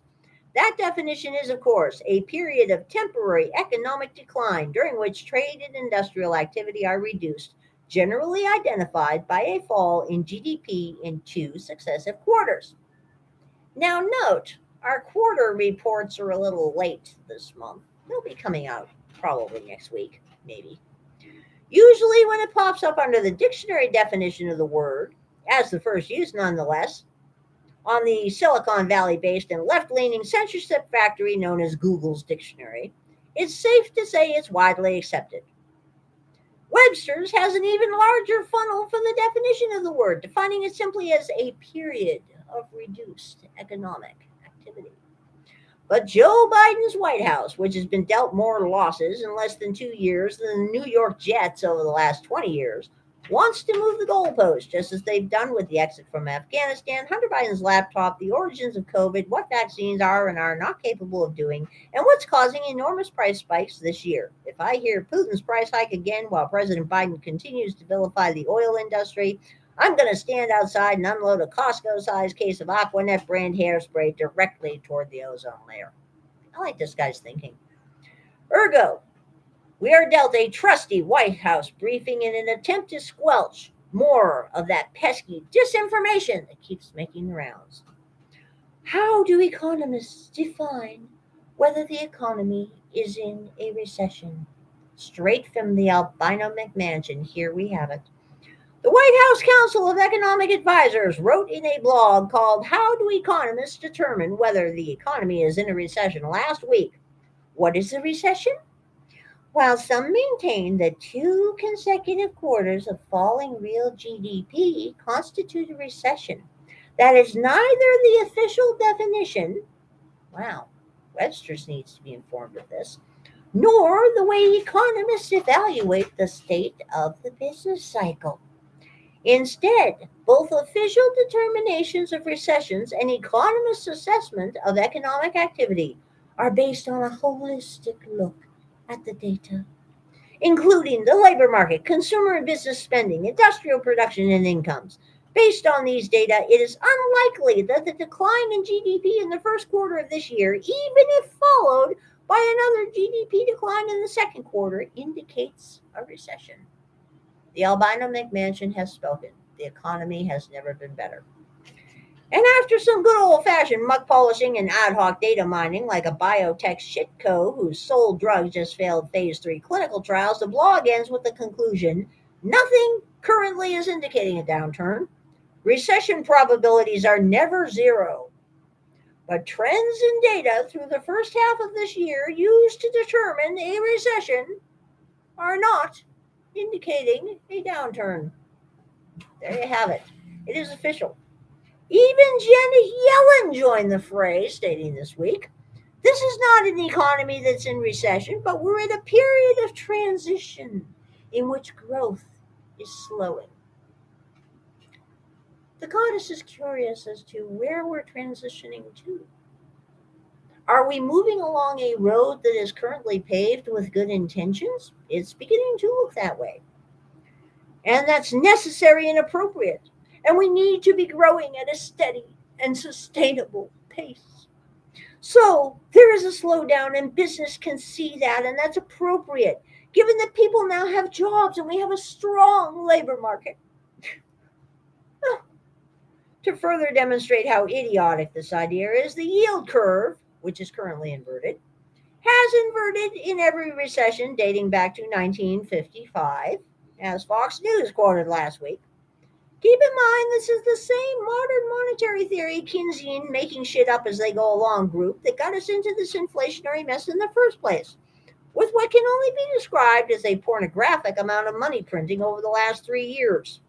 Yeah, it went vertical last year. It's also the same ilk whose leader, Nobel Prize winner Paul Krugman, issued a big fat mea culpa this week for not seeming to understand dick about where inflation comes from. With inflation worse than he predicted, New York Times' Krugman admits, "I was wrong. Some warned the American Rescue Package would be dangerously inflationary. Others were fairly relaxed. I was team relaxed." As it turned out, of course, that was a very bad call, Krugman wrote. Ask anyone in the middle class right now, and I'm sure they'll tell you that's the understatement of the century. Apparently for Paul, as is likely the case with many delusional MMTers, the number 1.9 trillion just doesn't seem to move the needle anymore for them. They've developed a tolerance to this, you know. Regardless, keep your eyes peeled on the White House. They've obviously reached an inflection point where they've decided simply making shit up is fair game. And that's a slippery slope I'm certain is going to result in more definition changes, which are next in the Keynesian toolbox after actual data turns out to be bad. And it simply can no longer be twisted, turned, defiled, and deflowered any longer. Next up, I predict the administration will change the definition of inflation again. It used to mean the expansion of the money supply and now is widely accepted to be simply rising prices. On a similar note, people are beginning to realize that your local bank, be it a Bank of America or a strictly local in-state bank like ours, has this nice little sign in it that says FDIC, Federal Deposit Insurance, whatever it is. Corporation. We are now hearing, finally getting out of the news after only 2.5 years here and there on social media, that banks are no longer required to keep any cash reserves on hand at all. So, it would be really easy to have a bank run since they're not required to have any money. This is interesting. But what made the news for some people this week and actually got them to wake up, smell the coffee, and realize that banks are a really, really bad idea in general was when somebody unearthed a statement from the FDIC that said that due to unprecedented deposits and a few other lame excuses, the target reserves for the FDIC to cover your bank deposits in the event of a default have fallen below the target floor of 1.3%. Yeah, I didn't say 13%. I didn't say 130%. I didn't say they had more than enough money to pay everybody. 1.3%. So they have this amazing 5-year plan to get that number up to 1.35%. So not only do we have banks that are not required to have any of the money that you deposited in them available at all, we have the insurance from the federal government that is supposed to pay you up to $250,000 per account if there is a bank default, that has less than 1.3% of that money covered. Oh, and by the way, the amount of money that they supposedly don't have covered is standing around 19 trillion, but that doesn't count, derivatives or anything inconvenient like that. So just so you know, I'm sure that this is absolutely, totally, and completely fine.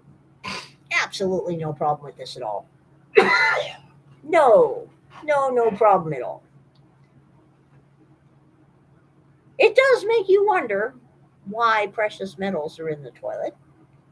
Nobody has been able to answer that question yet, including the goddess, because nobody wants to discuss the problem, which relates back to that JP Morgan trial that's been going on, this little thing called manipulation of the paper market.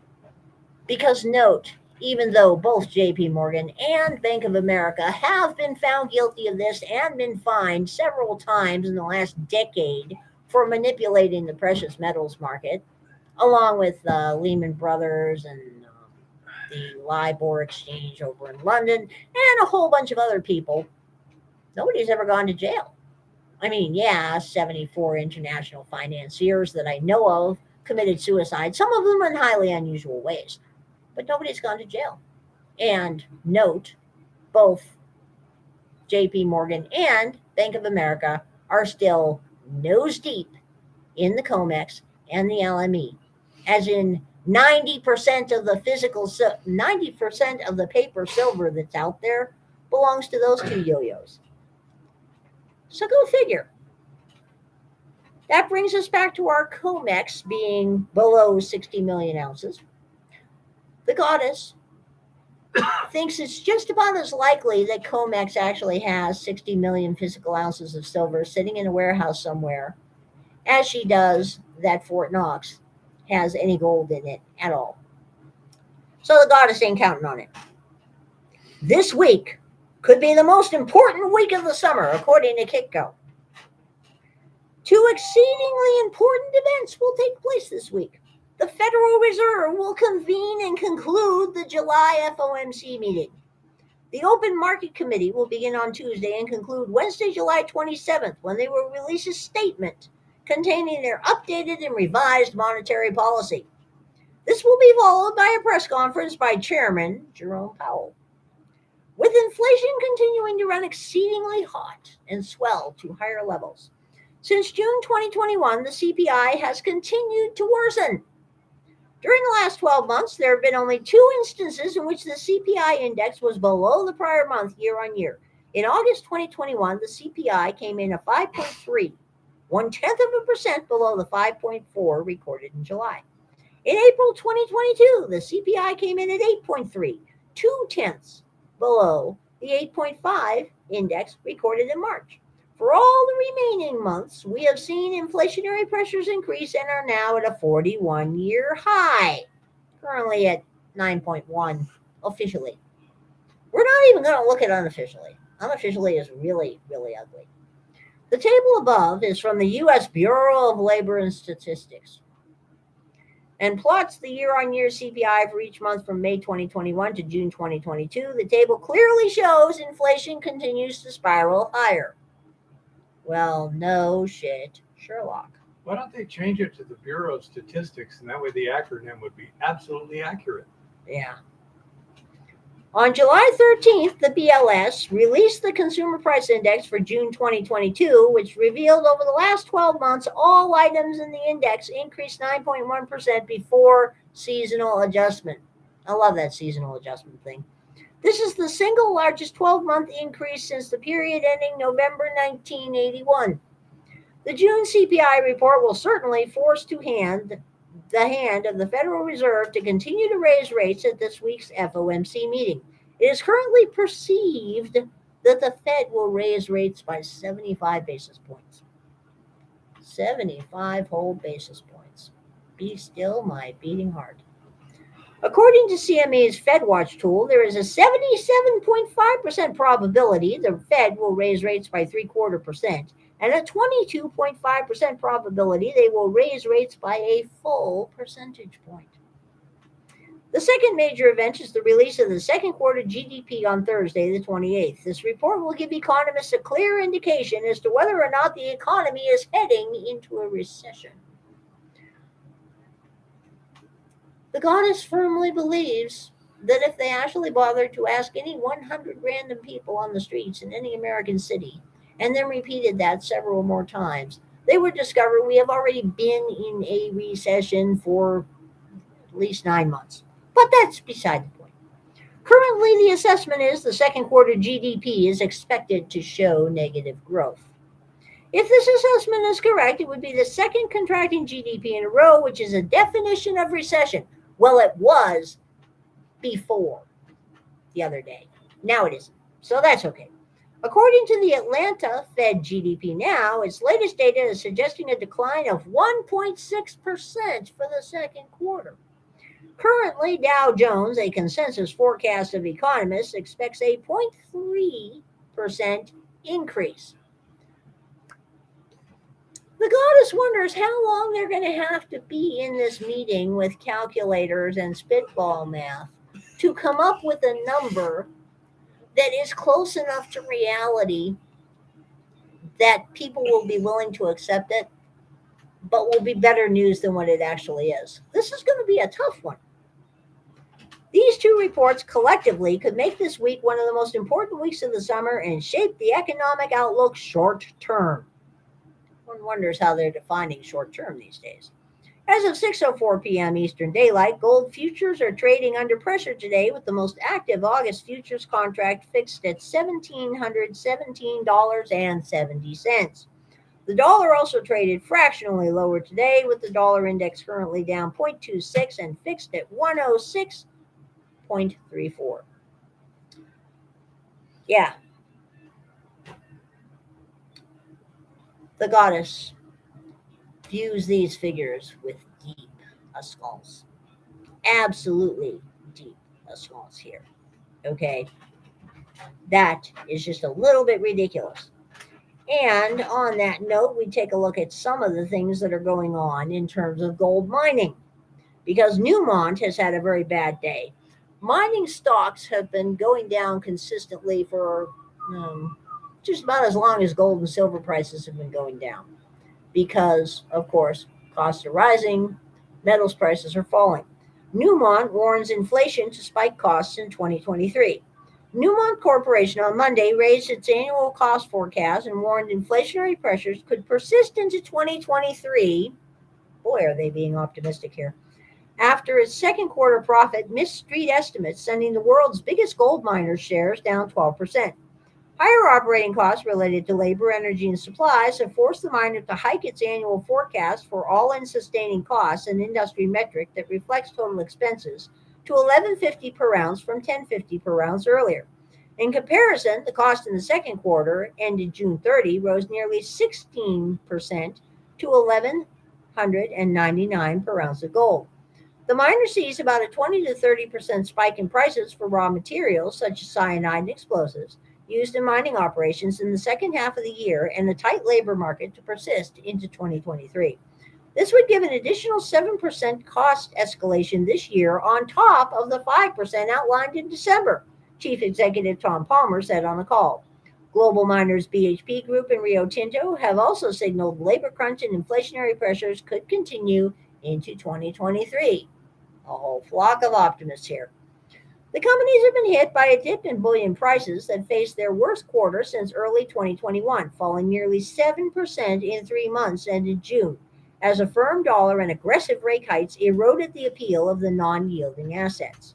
Newmont shares fell as much as 12.05% to $45.20 after the company also lowered its annual production guidance to 6 million ounces from 6.2 million ounces earlier, citing operational challenges and a competitive labor market in Canada and Australia.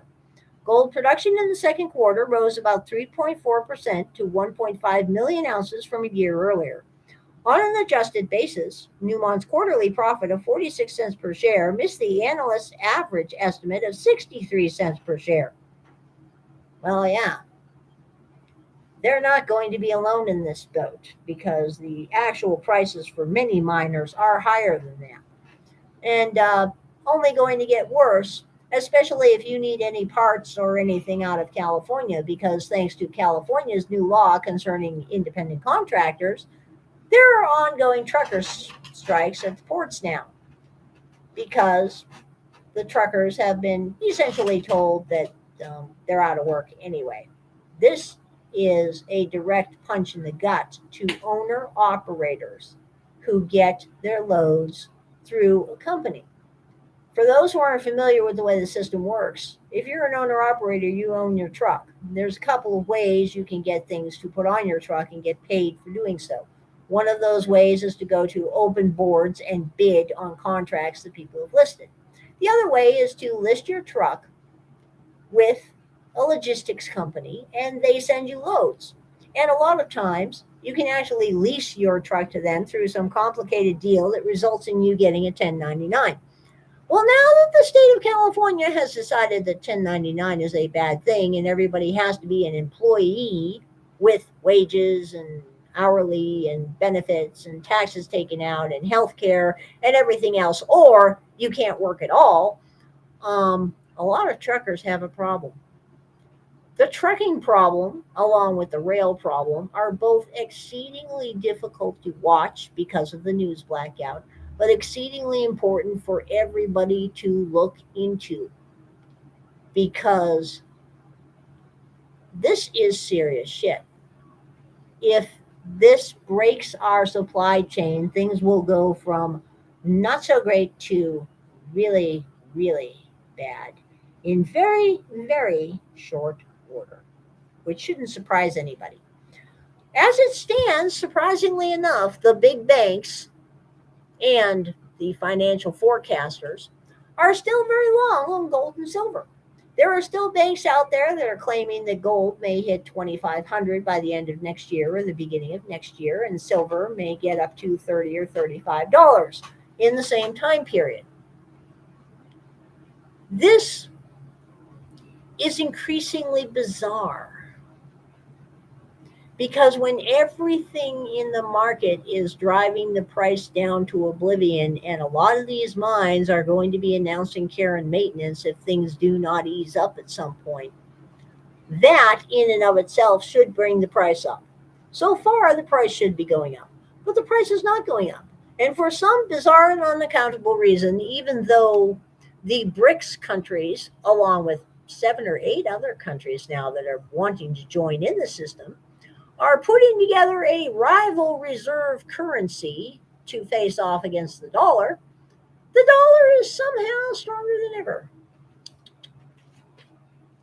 Gotta love it when that happens. No idea. And yeah, Chris, I have heard trying to get a quote on an LTL load is absurd these days. And yes, Shaggy, things are going to spike. We do not know when. But when things do spike, it will be a moonshot. I mean, we're going to end up going to the moon on this one if the rest of the world doesn't collapse first. And yeah, 93 for a gold to silver ratio is just totally insane. I mean, and in crypto news, yes, more crypto companies have kind of gone poof, disappeared, stopped deposits. I don't know whether Coinbase actually has stopped deposits and withdrawals and frozen activity yet, because I keep forgetting to check my Coinbase account. But there's a growing number of anecdotal reports on Reddit concerning people trying to get their crypto out of Coinbase, and for some bizarre and unaccountable reason, they haven't been able to. Wow.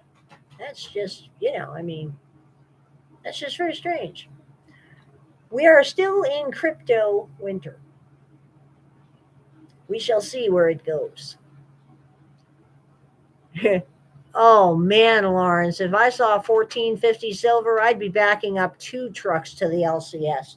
I'm stockpiling fiat and hoping we get just a little bit lower now and then. Yeah. I mean, that's just a little bit. But at any rate,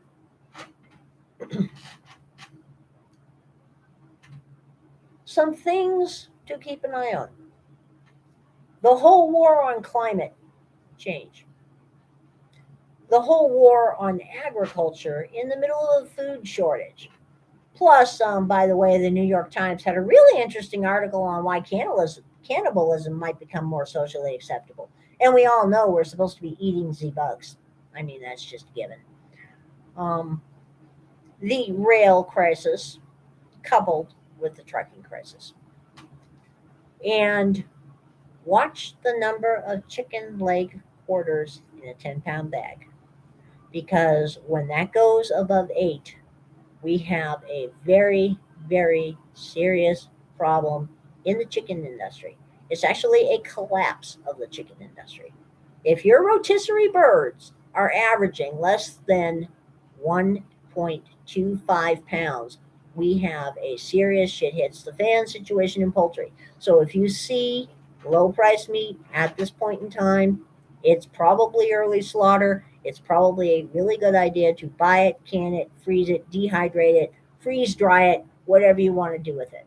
Because once things reach a certain point and too much has been early slaughtered, there's going to be a pretty sudden disappearance going on out there that's going to freak out a whole lot of people.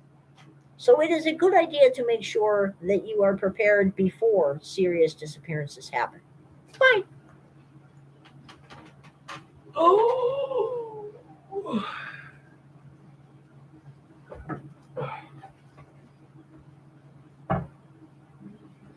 Oh my goodness. Oh.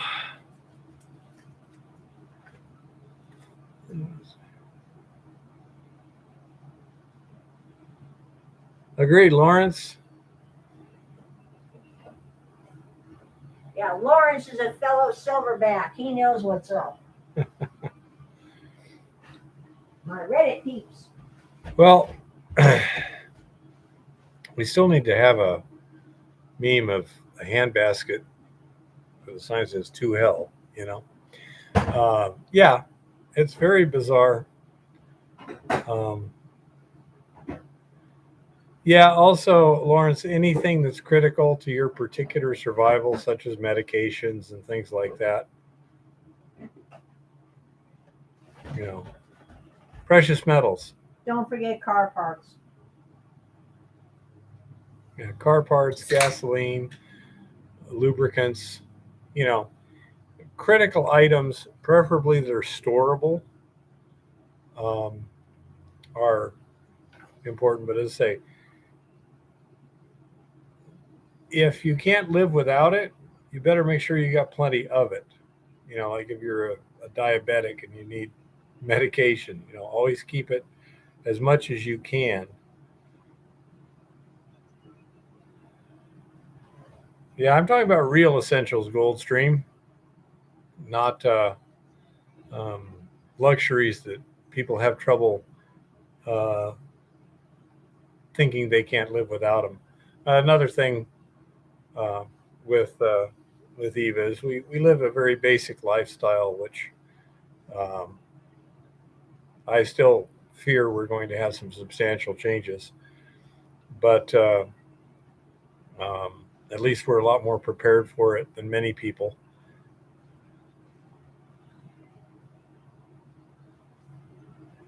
Yeah, I'm pretty easy too, Lawrence. Also, another thing, if you need any medical treatments like, joint replacement or anything like that, try and get it done as soon as you can, because who knows what's going to happen. Let us assume, for the sake of argument, that certain events have created an increase in the death rate, which currently the government is doing a lot not to look at in detail, which many find quite fascinating. But if everybody in a particular industry, such as healthcare, have been exposed to the same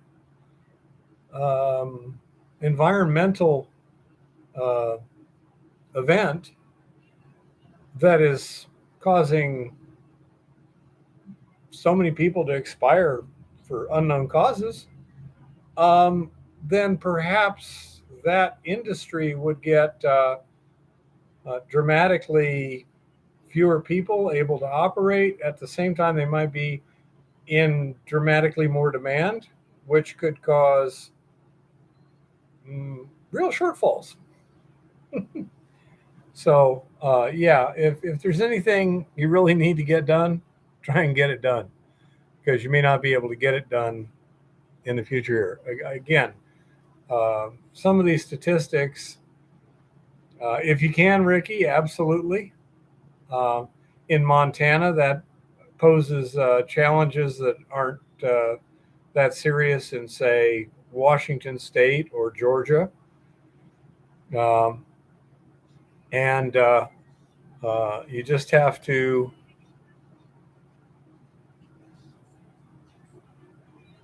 do the best you can. So, and that's the situation we're in, unfortunately. And I really don't know. This is the most disconcerting time of my life, which is unfortunate because it's also one of the most fun times of my life. I'm having a really good time, except for, this little nagging worry in the back of my head about the apocalypse.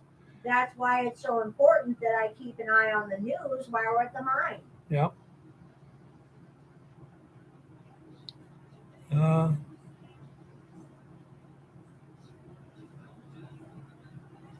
Yeah, agreed with those, although a solar generator in coastal Washington wouldn't do much good. On the other hand, there's lots of biomass you can burn if you've got some kind of a thermal generator.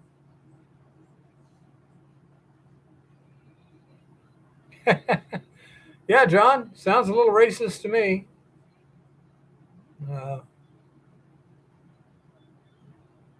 Yeah, Mr. Loda, I would imagine, because you do look at all the charts and stuff, they're looking really bizarre, aren't they? I mean, they're not matching any patterns, are they?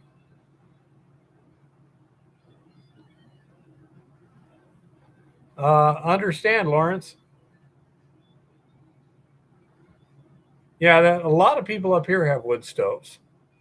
Um, and they also have heavy clothes. Between the two, you can survive in the winter here without dying. But in southern Arizona, if the power goes out and the water dries up, yeah, not in the summertime. Really, Mr. Lodak, when do you think it's going to come back?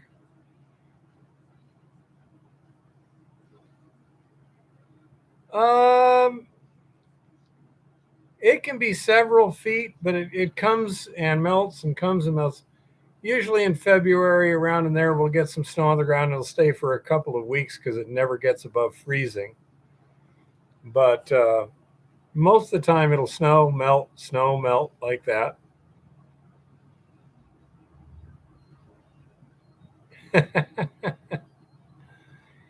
Yeah, if you had the proper turbine or steam piston, that might work pretty well.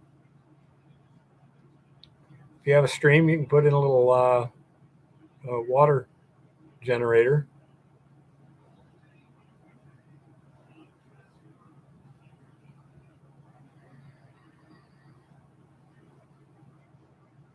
Yeah, it's not too bad, Goldstream, because it's relatively dry here.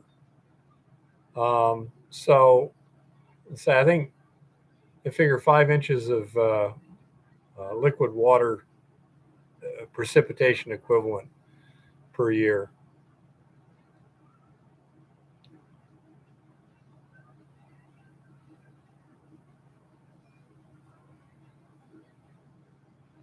Yeah, John, that's another thing. Are insurance companies going to remain solvent? Good question. When you have major life insurance companies saying that the death rate has gone up dramatically, uh,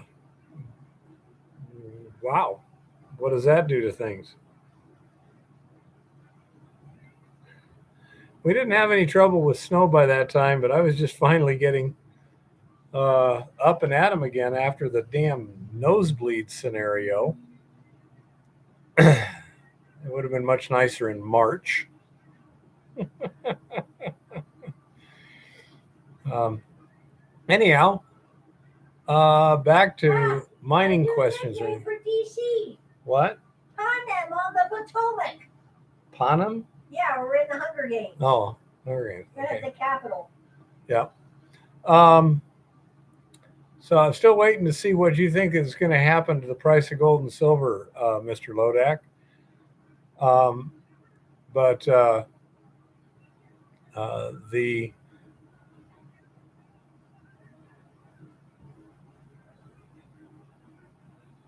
yeah, that's the problem in Arizona, Lawrence. 6 million people, water. Good luck. That's one of the things because yeah, Lake Mead is now near Deadpool. Yeah. So, we shall see what happens down there. Could get real interesting.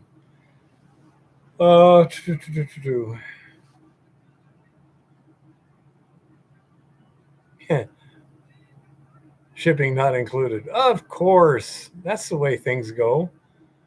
Yeah.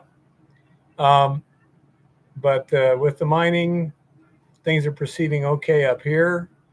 Working our asses off trying to get the mine developed and into production, and the mill completed and up to full capacity. And then even I have to see just how much rock we can mine and process per week. And that could be pretty interesting.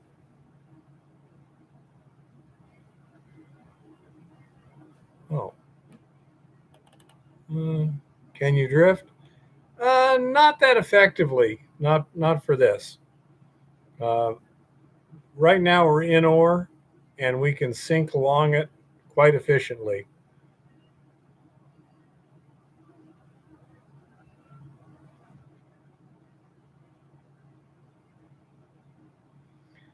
Yeah, or with minimal processing. The mill should have the capacity of about 1 ton every 48 hours. Takes about half a shift to drain the tank, reload it with solution, another half a shift to fill it with pulverized rock. And when it comes to the mining, that will depend on the width of the vein, the hardness of the rock, things like that. Our production that we're going to try and accomplish with just Eva and me is 2 tons per week, mined and processed. So that's going to be a pretty ambitious goal. And I'm going to get a lot of exercise trying to meet it.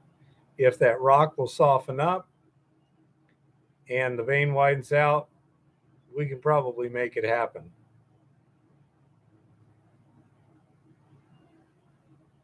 Okay, Mr. Lodek says gold might make a slight relief rally to about 1763 before going back to 1689. If it doesn't find the support there, it goes to 1583. Yeah, I have heard as low as 1550. My question, Mr. Lodek, what do you see in 6 to 12 months? So what do you see for silver?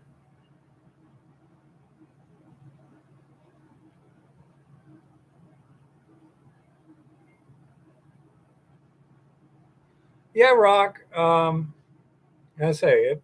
I seem to be conditioning pretty well. I'm getting stronger all the time. And we'll see how it goes, assuming I don't overexert myself. By the end of the summer, I'll be one buff and tough bear here. Yeah, I'm going to the gym all winter to keep it. Yeah, we'll see how that works out. There may be other stuff we do in the winter too. We'll see. But yeah, I mean, we might be cutting firewood or something. Oh, okay, Mr. Lodak. Okay. Yeah, that's what we're trying to do, is just move it as quick as we can. And we'll see. Actually, switching to the Bosch in these circumstances might be a good thing.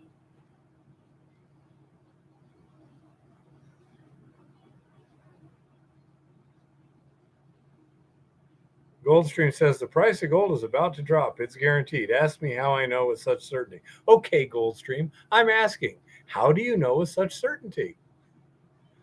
And John appears to do the same thing.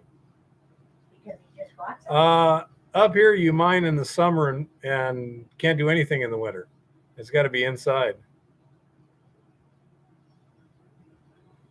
Rock Butcher's asking.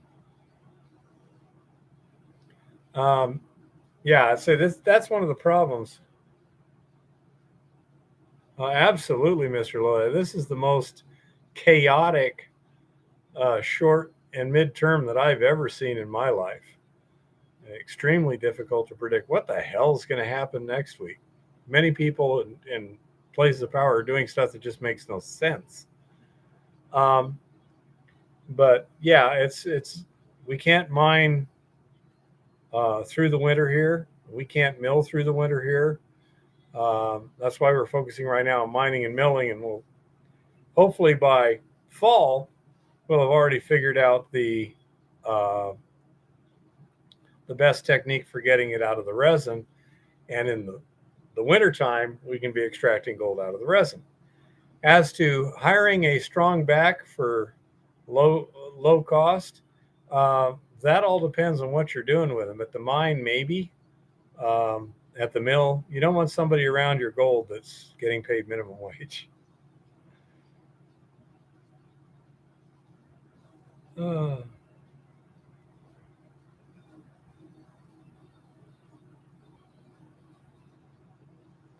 Its access is not legal throughout the year.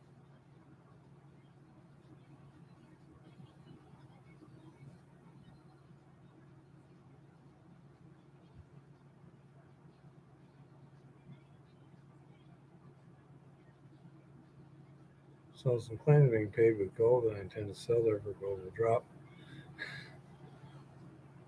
Oh, Murphy's Law, huh? No, that makes sense. Yeah, I'll say that's a possibility, Rock, and they may be readily available in a not too distant future, especially when you're mining an ore that has to be leached. It's hard to steal. You know, when you're in a placer operation or some kind of a process where it, readily gravity separates some gold or whatever, that's a lot easier to steal. With something that's leaching, all you really got to keep track of is the resin and past that. Yeah, that's probably correct, Goldstream, although it would usually happen to me instead of you. I think you're just purely coincidental. The universe looks to me for guidance.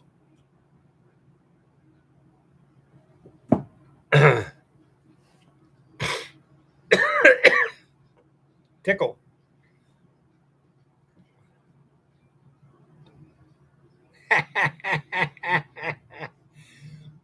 Yeah, Rock, I don't think you qualify. Yep. That's correct, Jeff. Although we might be able to bypass that due to the fact that we're an inholder. We'd rather not negotiate with environmental extremists, which is kind of what the current administration is.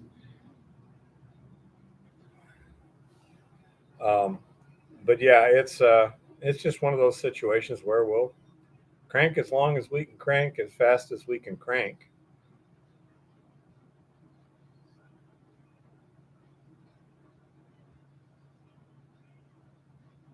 I agree, Bill Bones.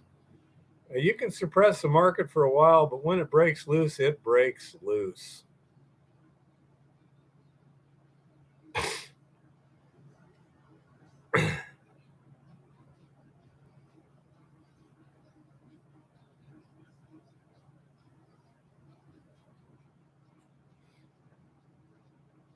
Let's see. Best adult dating site. Man, not bad. We ought to have a contest between Mr. Lodak and Chris and see who gets to him first. Do we have another spam bot? Oh, and my burgers are good. When we go out in the field, before we take off, I make a bunch of hamburgers. I take the meat, cook up a bunch of bacon, chopped bacon, cook it up, blend it with the meat, some feta cheese and some beef bouillon and little herbs and spices, and then cook them up, throw them in the ice chest. I also cook up a bunch of keto French toast. And I mean, for kind of a lunch-like snack, every 3 or 4 hours, hamburger between 2 slices of French toast. Munch. Sounds weird. Tastes good. Yeah.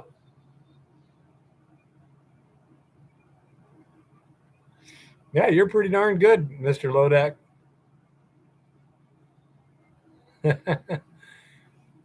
Well, Rock, we'll have to see how things work out. I mean, who knows? In Trudeau's Canuckistan, you may not be able to get out of there. But yeah, that works. It works pretty well. And then when we come home, we usually have some leftovers that we can munch out. And not over here at Kodak. What did we buy hamburger for today? $9.98 for 5 pounds. So a little less than $2 a pound, huh? Yep. Early slaughter regional meat. Yeah, a little less than $2 a pound for a hamburger here in the 5-pound package. That's because it's early slaughter regional meat. Yep. Yeah, shock, Rock. Rock is in envy of our grocery prices. Yeah. No, he says, my passport is expired, and it seems like there's a 3-month backlog to get new ones. If you're lucky. Yeah, we've got a fair amount canned.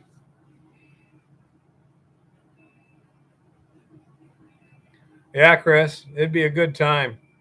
Don't hurt your back or your elbow there, but yeah, it'd be a good time. Right now, we're taking stuff with us that's about 2 years old, so we can reuse the jars. And it's still good. It still tastes fine. And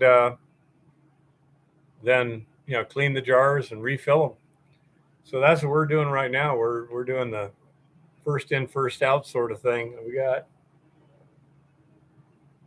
well, I'm guessing about 30 or 40 quarts to go through this summer to do that. Yeah, probably. On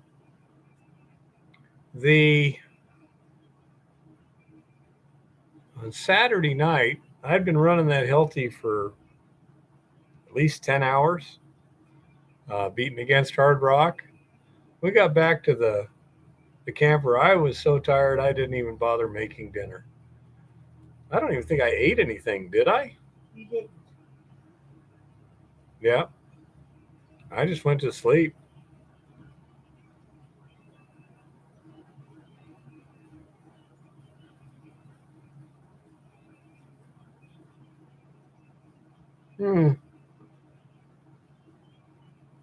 Lawrence says he got his passport in 3 weeks through the county clerk of the Superior Court.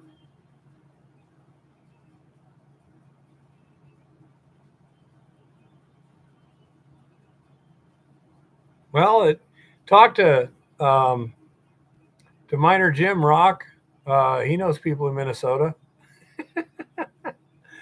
He might be able to arrange something. So, anyhow, what was it? Friday night we had meatballs and marinara sauce. So, yeah, pretty much meatballs, marinara, eggs for breakfast, and chicken parmesan at some point. not this trip.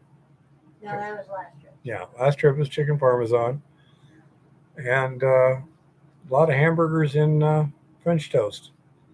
Worked good. But anyway, if the rock had just not been so tough, I don't think I'd have been nearly so tired. But just holding the Hilti hour after hour gets really tiring on you. Luckily, everything's still working. A little sore right here. That's about it. That sounds interesting, John. Yeah, I've got no real plans for this summer except moving and processing rock. But we shall see how it all works out. What's a Monte Cristo sandwich? Any idea, little one? Sounds good, whatever it is. I don't know. Let me I see. want one. Monte Cristo sandwich.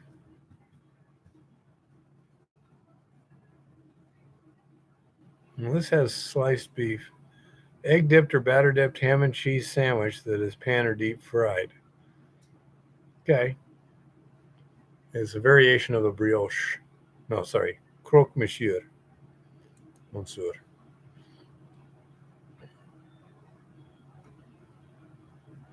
Yeah, and the other thing is say I use basically zero carb bread, and the batter is almost like a custard. It's cream and eggs, and then flavorings and some sweetener, and so it keeps Eva's diet doing well and keeps my sweet tooth doing well too. Keeps your A1C doing well, though it could be lower. Yeah.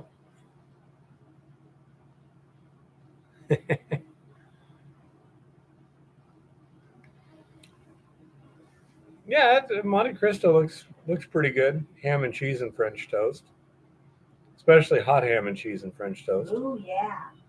I want one. I ate the last of the French toast earlier. I know you did. Yeah, when it comes home, I just eat up what was left from the last trip. If we get some lunch ham, when you make French toast again before we go out in the field this week, I'll make myself one. Yeah. I don't know. We'll have to check on the cheese too. Because actually, I had a cold version of that last week because we had lunch meat. Yeah, she had a cold one. Although I think you had turkey, right? I had ham and turkey. Ham and turkey. 6 slices, thin slices. 6 slices of ham, 6 slices of turkey, slice of provolone cheese in French toast. That's what a working girl needs to keep going. Oh. But anyhow, anyone have any questions out there? Anyone new with a question? I presume Coulter's not here. I'll throw out the question anyhow. He had. Coulter is from Mining Magnets. He makes a little mini magnetic separator. He says he's figured out how to make them basically any size. And he was wondering what size he should consider making them. And the one he's got right now is basically like if you have a little cleanup sluice and you're a prospector scale sort of thing. I was talking to Jim earlier, and rock is rock butcher, David. I tend to shorten things. It's either a blessing or a curse. I'm not sure which. But anyhow, so he was wondering, and Jim was saying that for a production operation, you want something that can probably separate the magnetics from about 300 pounds an hour. And so, yeah, that's true, isn't it, Lars? Oh, I'm always trying to figure out a shortcut, David. But so that's what he was saying. Does anyone else have any other suggestions on something where he might be a good scale to have a magnetic separator for plaster cons? Well, actually, any kind of cons, whatever.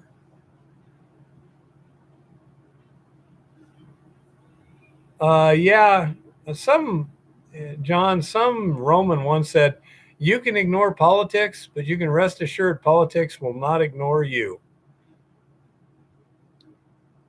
I'm sure he wouldn't be selling it to the big boys, you know. So it'd be small scale miners down to prospectors, you know. He makes a small one that works pretty good, Lars. You know, that'll probably 50 pounds an hour. It worked pretty efficiently, and it did not get my fine gold in the process. We were running some of the stuff from what's his name, Ryan, down there in Tucson.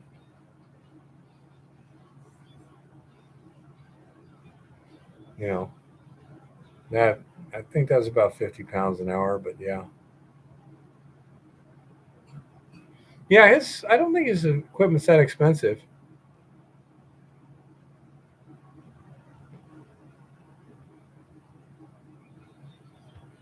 Oh, it runs the slurry rock. Absolutely.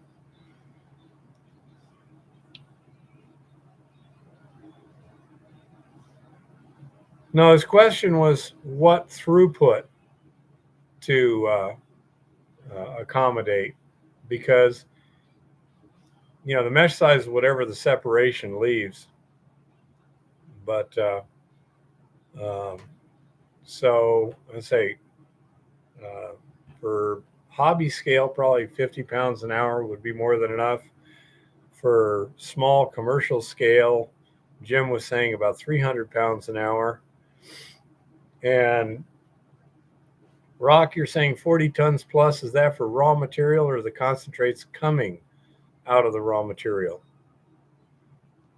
Yeah, Lawrence. It worked pretty slick. It was pretty good. Coulter Young out at Mining Magnets was wondering, he can scale his magnetic separator basically to any size now. He knows how to do it. And so he was wondering what sizes he should think of scaling it for. And I say he's got the little hobby scale one right now, but what size to go up? For example, do you need to do magnetic separation before concentration or afterwards or whatever?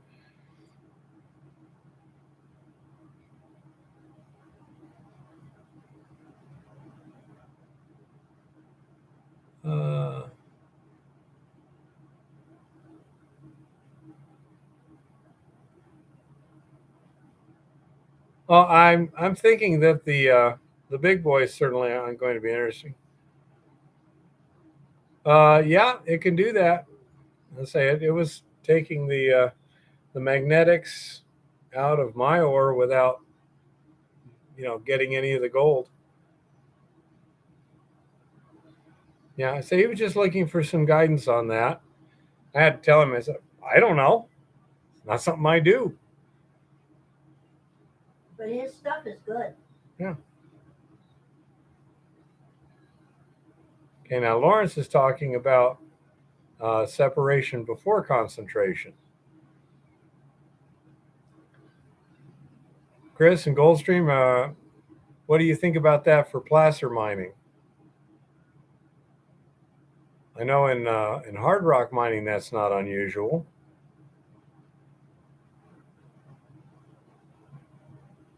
But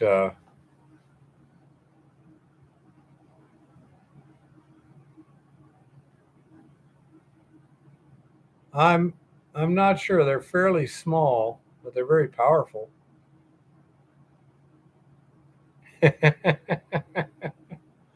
Don't hurt yourself, Mr. Lodak. Uh,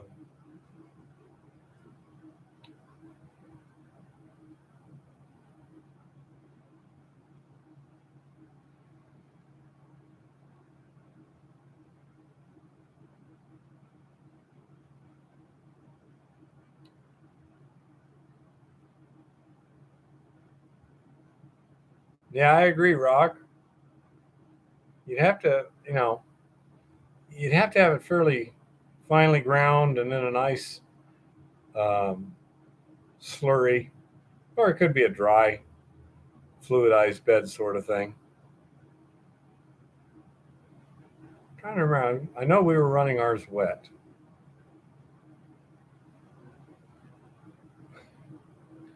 One, 1002, 1003, 1004, 1005, 1006.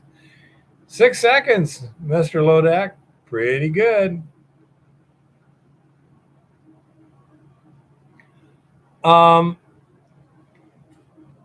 Right now, Shakir, there's a few options. Cyanide is, of course, the best known, but also has kind of a bad rap sheet, most of it undeserved, but can make permitting tough or impossible. Around here, you can't use cyanide at all. I'm using Eco Gold X, which seems to dissolve the gold fairly quickly, and that gives up the gold to the resin fairly easily. We're still trying to get it out of the resin efficiently. The thioagents, like clean gold from Australia, the big advantage to those is they don't stick to carbon very much.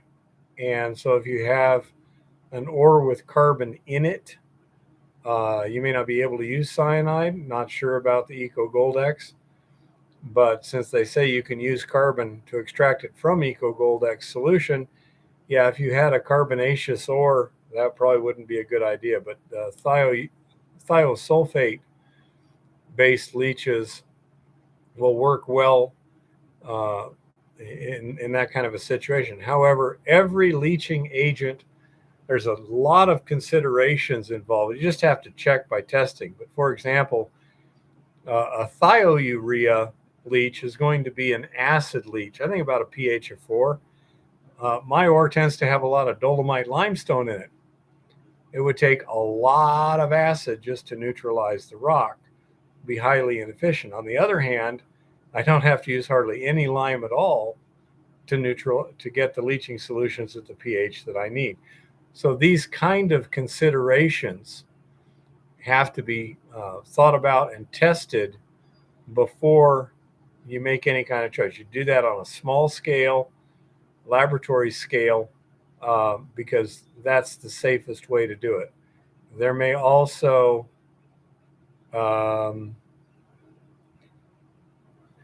it can be something you don't expect that just slams you from behind like a 2x4. So you always want to test. Don't go on theory alone. Nature is very complex. So once you've got your theoretical idea, test it in a laboratory scale and see what happens. And that applies for everything.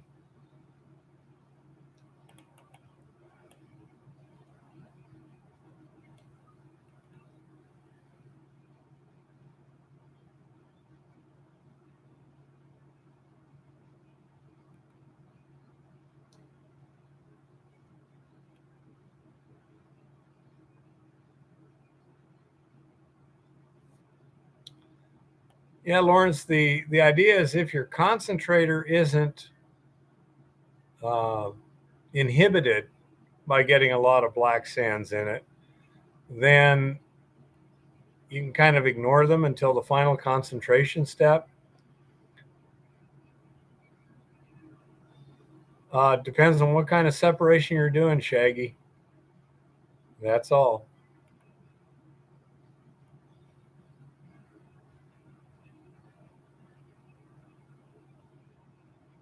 We're still working on the final step for efficiency and speed on the Goldex process. That's getting the gold out of the resin simply, efficiently, and at a reasonable speed. For example, running 25 grams of resin in a fire assay situation every hour gets a bit tedious and expensive, especially when you're losing a fair amount in the process.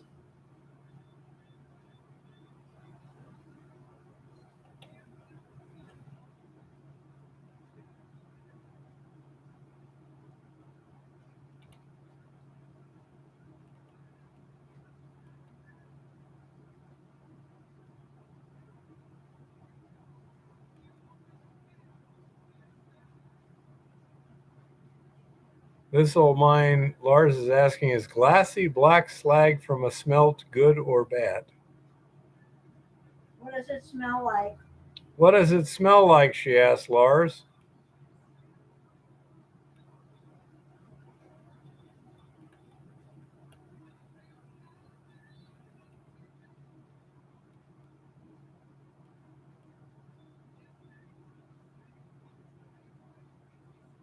Okay, Lawrence.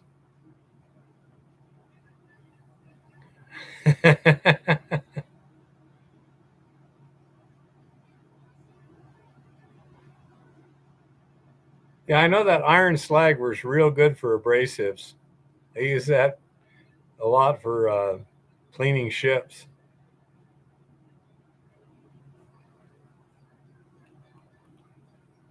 Iron and slag will make it deep black. If you put it under a really bright light, it may also show dark red.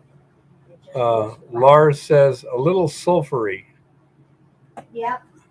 You've got some you probably have some undigested sulfites from when you roasted it. If it's iron slag, then if you shine a really strong light behind it, it may look a very, very deep red. It only looks black on the surface. Did you hear that, Lars? But that's an incomplete roast indicator. Take care, Rock. Thank you. Apparently he heard you okay, little one.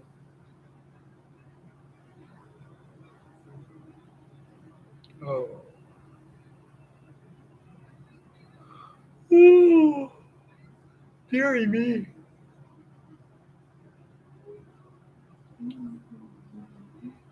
He says thank you. No problem.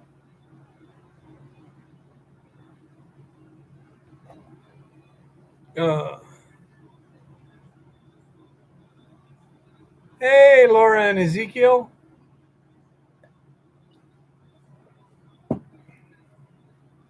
How are things going down there? We're making progress up here, but it's a lot of work with only one bear and one beautiful damosel. Good night, David.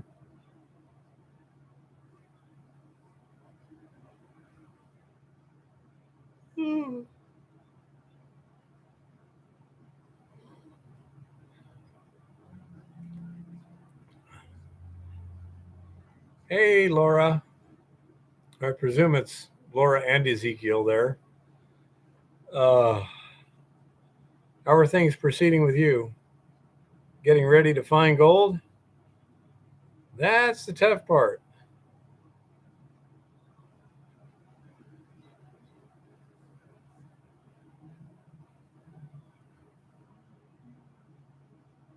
Cool. Laura, don't forget, you can use, iron filings and stuff like that to see how the table's working too. If you don't have ore that you can be sure of.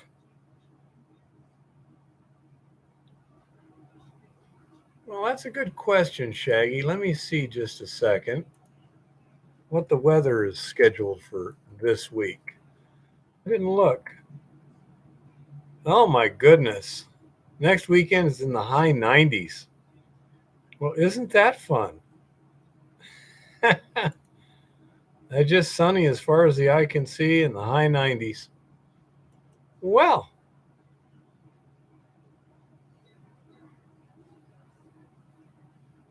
good, Laura.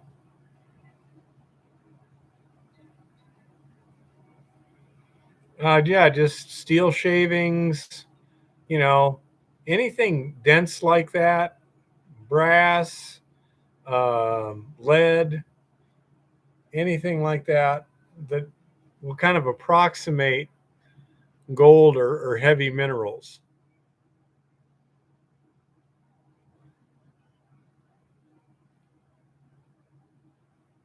Uh, yeah, if they had an RP4, the rotating magnets would make that a little difficult as a test, but um, brass filings or lead filings would again give you a good test. The trick is just to make sure that it's functioning properly and you got some kind of good, decent recovery going. Need an affordable eddy current separator. Yeah, that might be a little tricky. Well, the storm's finally letting out, eh, Lawrence? Yeah. Cool, Laura. Thank you.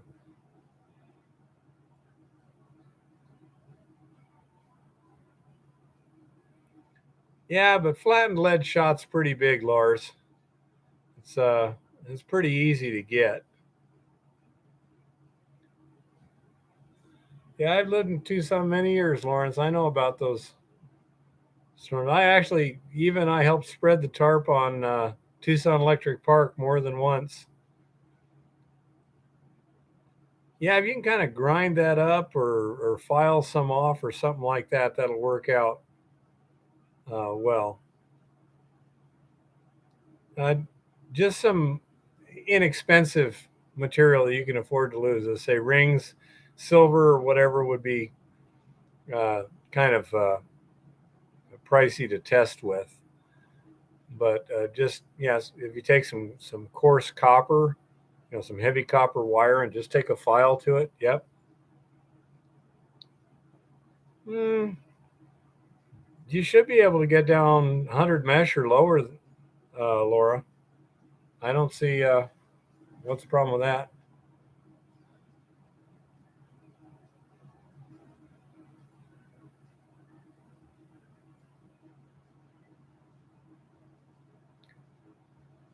When I test the Suze, I put in 15 pieces of copper, 12 gauge, and about 16 inches long, got back 12. I guess that's probably 1/16 of an inch long, and got back 12. I would say that's very great. Something like that, I would suggest that you should be getting them all.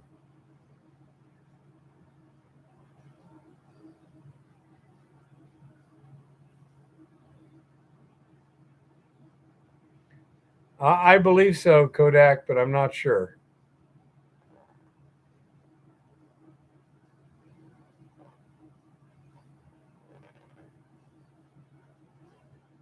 Yeah, 1/16. I would think you should have gotten all of them. If did you flatten them at all, or are they still round? Of course, if it was a sluice, it shouldn't matter that much. A little cylinder should work fine in a sluice, I would think. Absolutely. Let us know what's happening. If you have any problems or questions, that's what the Monday evening live stream's all about.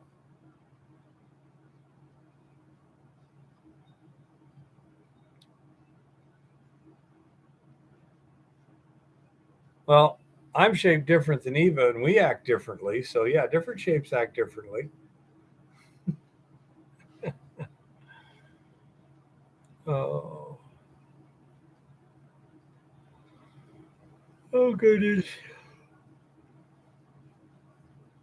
See, I get to sleep in late tomorrow, don't I? Then we're going to do the rooms and head out to the ranch, right? about right. I can see maybe going and getting some vitamin C in the morning.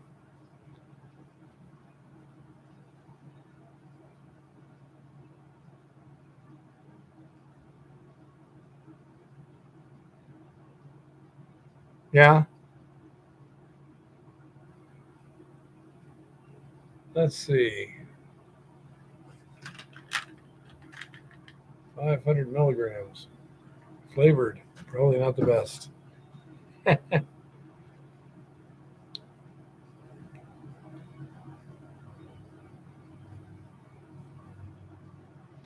Oh, goodness. Oh.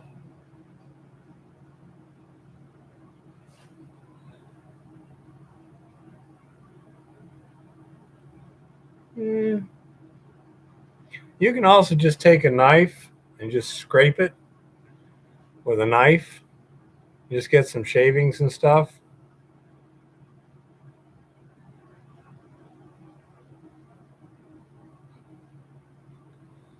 Well, then you still got the bench grinder stuff in there too, but yeah, it'll work. Or you can do like I did, miss bullet casing going into the impact mill, and it turns it into a lot of really nice looking fragments that simulate gold real well. Yeah, if you have an impact mill, just throw in a bullet casing or something. That'll chew it up good. Do you have a mill, Laura? And if so, is it a ball mill or an impact mill or what? Ball mill? Yeah, not the best for this. Impact is much more violent, tends to just shred soft metal up into pieces. Ball mill works fine for ore, but not so much for metal. Metal, it just mashes into chunks. Well, that wouldn't have accidentally fit in my impact mill, Lars.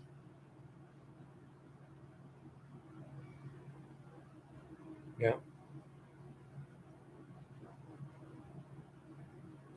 In the case of hard rock ore, Shaggy, that's basically impossible. They're encased in the rock, so you have to mill it first.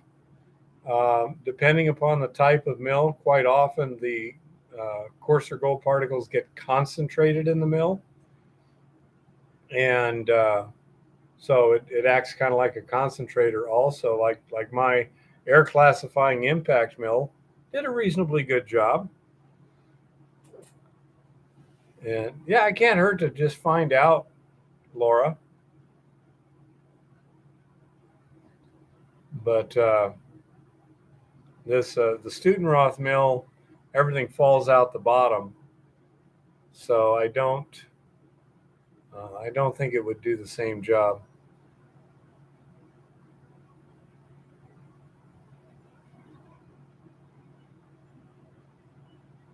Yeah, it's true, Chris. If you had that good of ore, absolutely.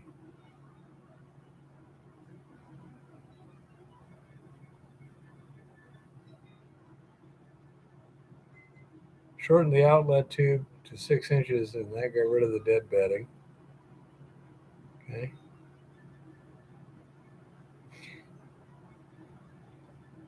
That's true. They usually don't use the term nuggets, but yeah, chunks. Hey, I break for bedrock. We may actually have some pieces in our hard rock that may show up on a Falcon. We'll see. We got to do a lot more testing here.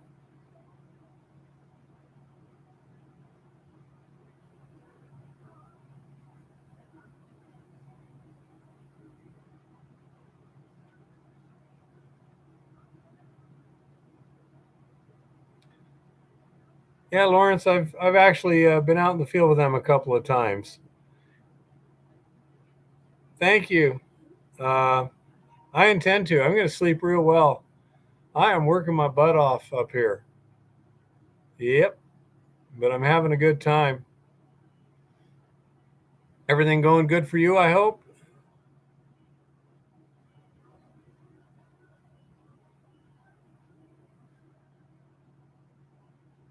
Yeah, Shaggy, quite often they'll call them, if they're in hard rock, they call them specimens, but yeah, nuggets, whatever. It's big enough to pick up with your fingers.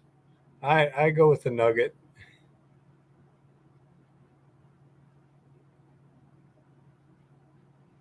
As long as you're making gold, it looks like you're doing okay from what I see there. But boy, is it hot down there. Blind, he means literally repels the gold.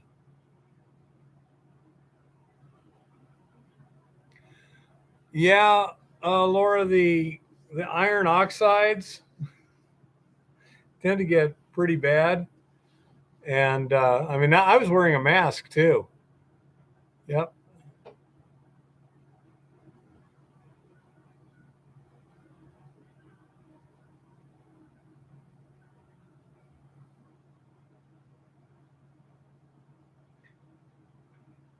Yeah, Lawrence, they're nice guys. Uh, they had a little project they were interested in, and somebody else was interested in, so I was kind of helping them out. It was quite interesting. It was really cool. I had a good time.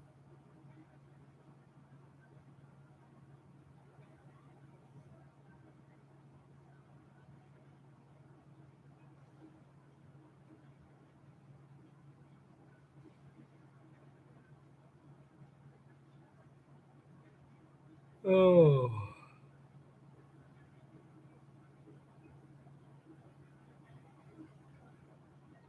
got any more questions running around here? It's after 9, so I think I'm allowed to shut it down now.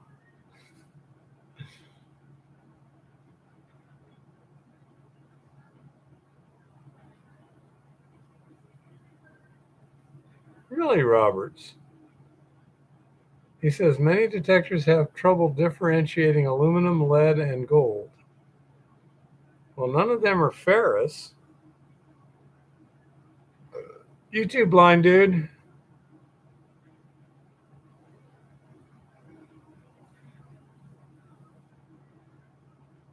How about copper, Roberts? Copper, brass, things like that.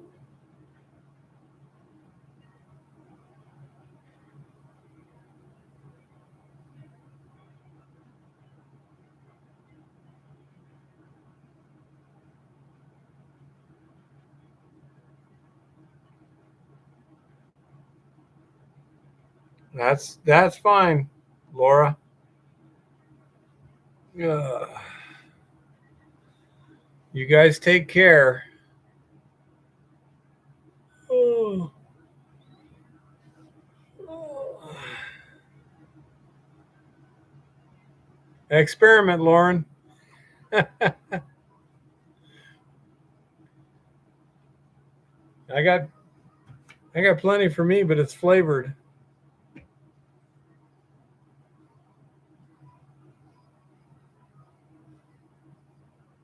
It's a nefarious dating bot. Good one, Mr. Lodak.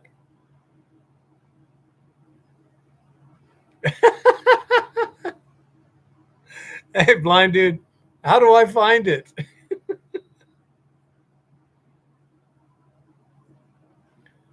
We will, Lauren, and I got to get there in the next few days to pick up that Bosch too.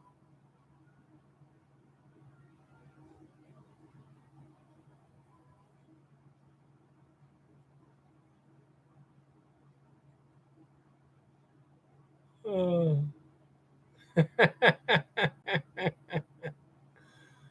Oh. Blind dude says to check out Keith's OnlyFans. You use a hydrometer to measure specific gravity and things like lye, don't you? In a liquid solution, yes. So when you're making your own lye, you use a hydrometer You could. rather than floating names. Yeah. Yeah, Kodak, that doesn't sound good.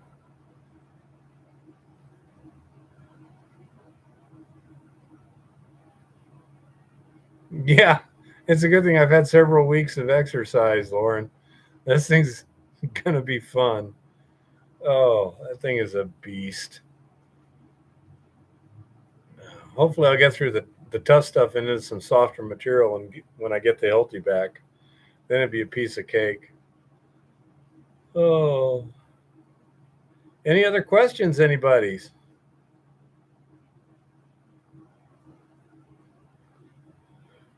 I don't see any questions.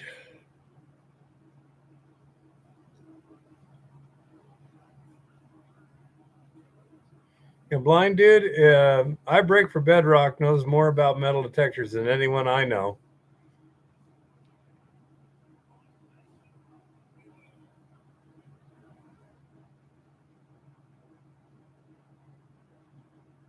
No, it's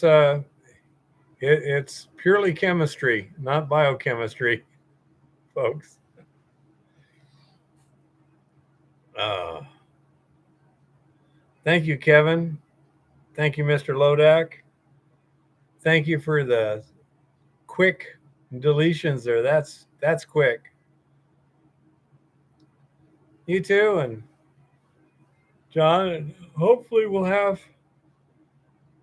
another video or two. We got lots of video from Mining Museum with the boys and the Russell Art Museum, but it's going to take a lot of editing, take a lot of time. You notice the one that I did tonight basically had no editing. Makes it real easy. Thank you, Blind Dude. Thank you, Shaggy. Good night, Yeah, everybody. John, send us pictures. Send us pictures. Okay. Night, Lauren.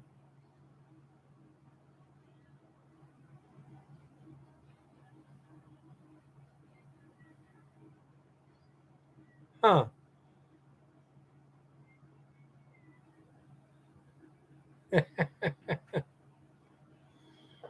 Oh. Okay, folks. Well, I think I'm going to call it a night. Thank you all for showing up again. And I'll try and get you some more interesting video as soon as I can. And mainly, it's just going to be a grind this summer, I have a feeling. Doing more ground support and everything, too. All righty. You guys take care. Happy prospecting and keep it safe out there.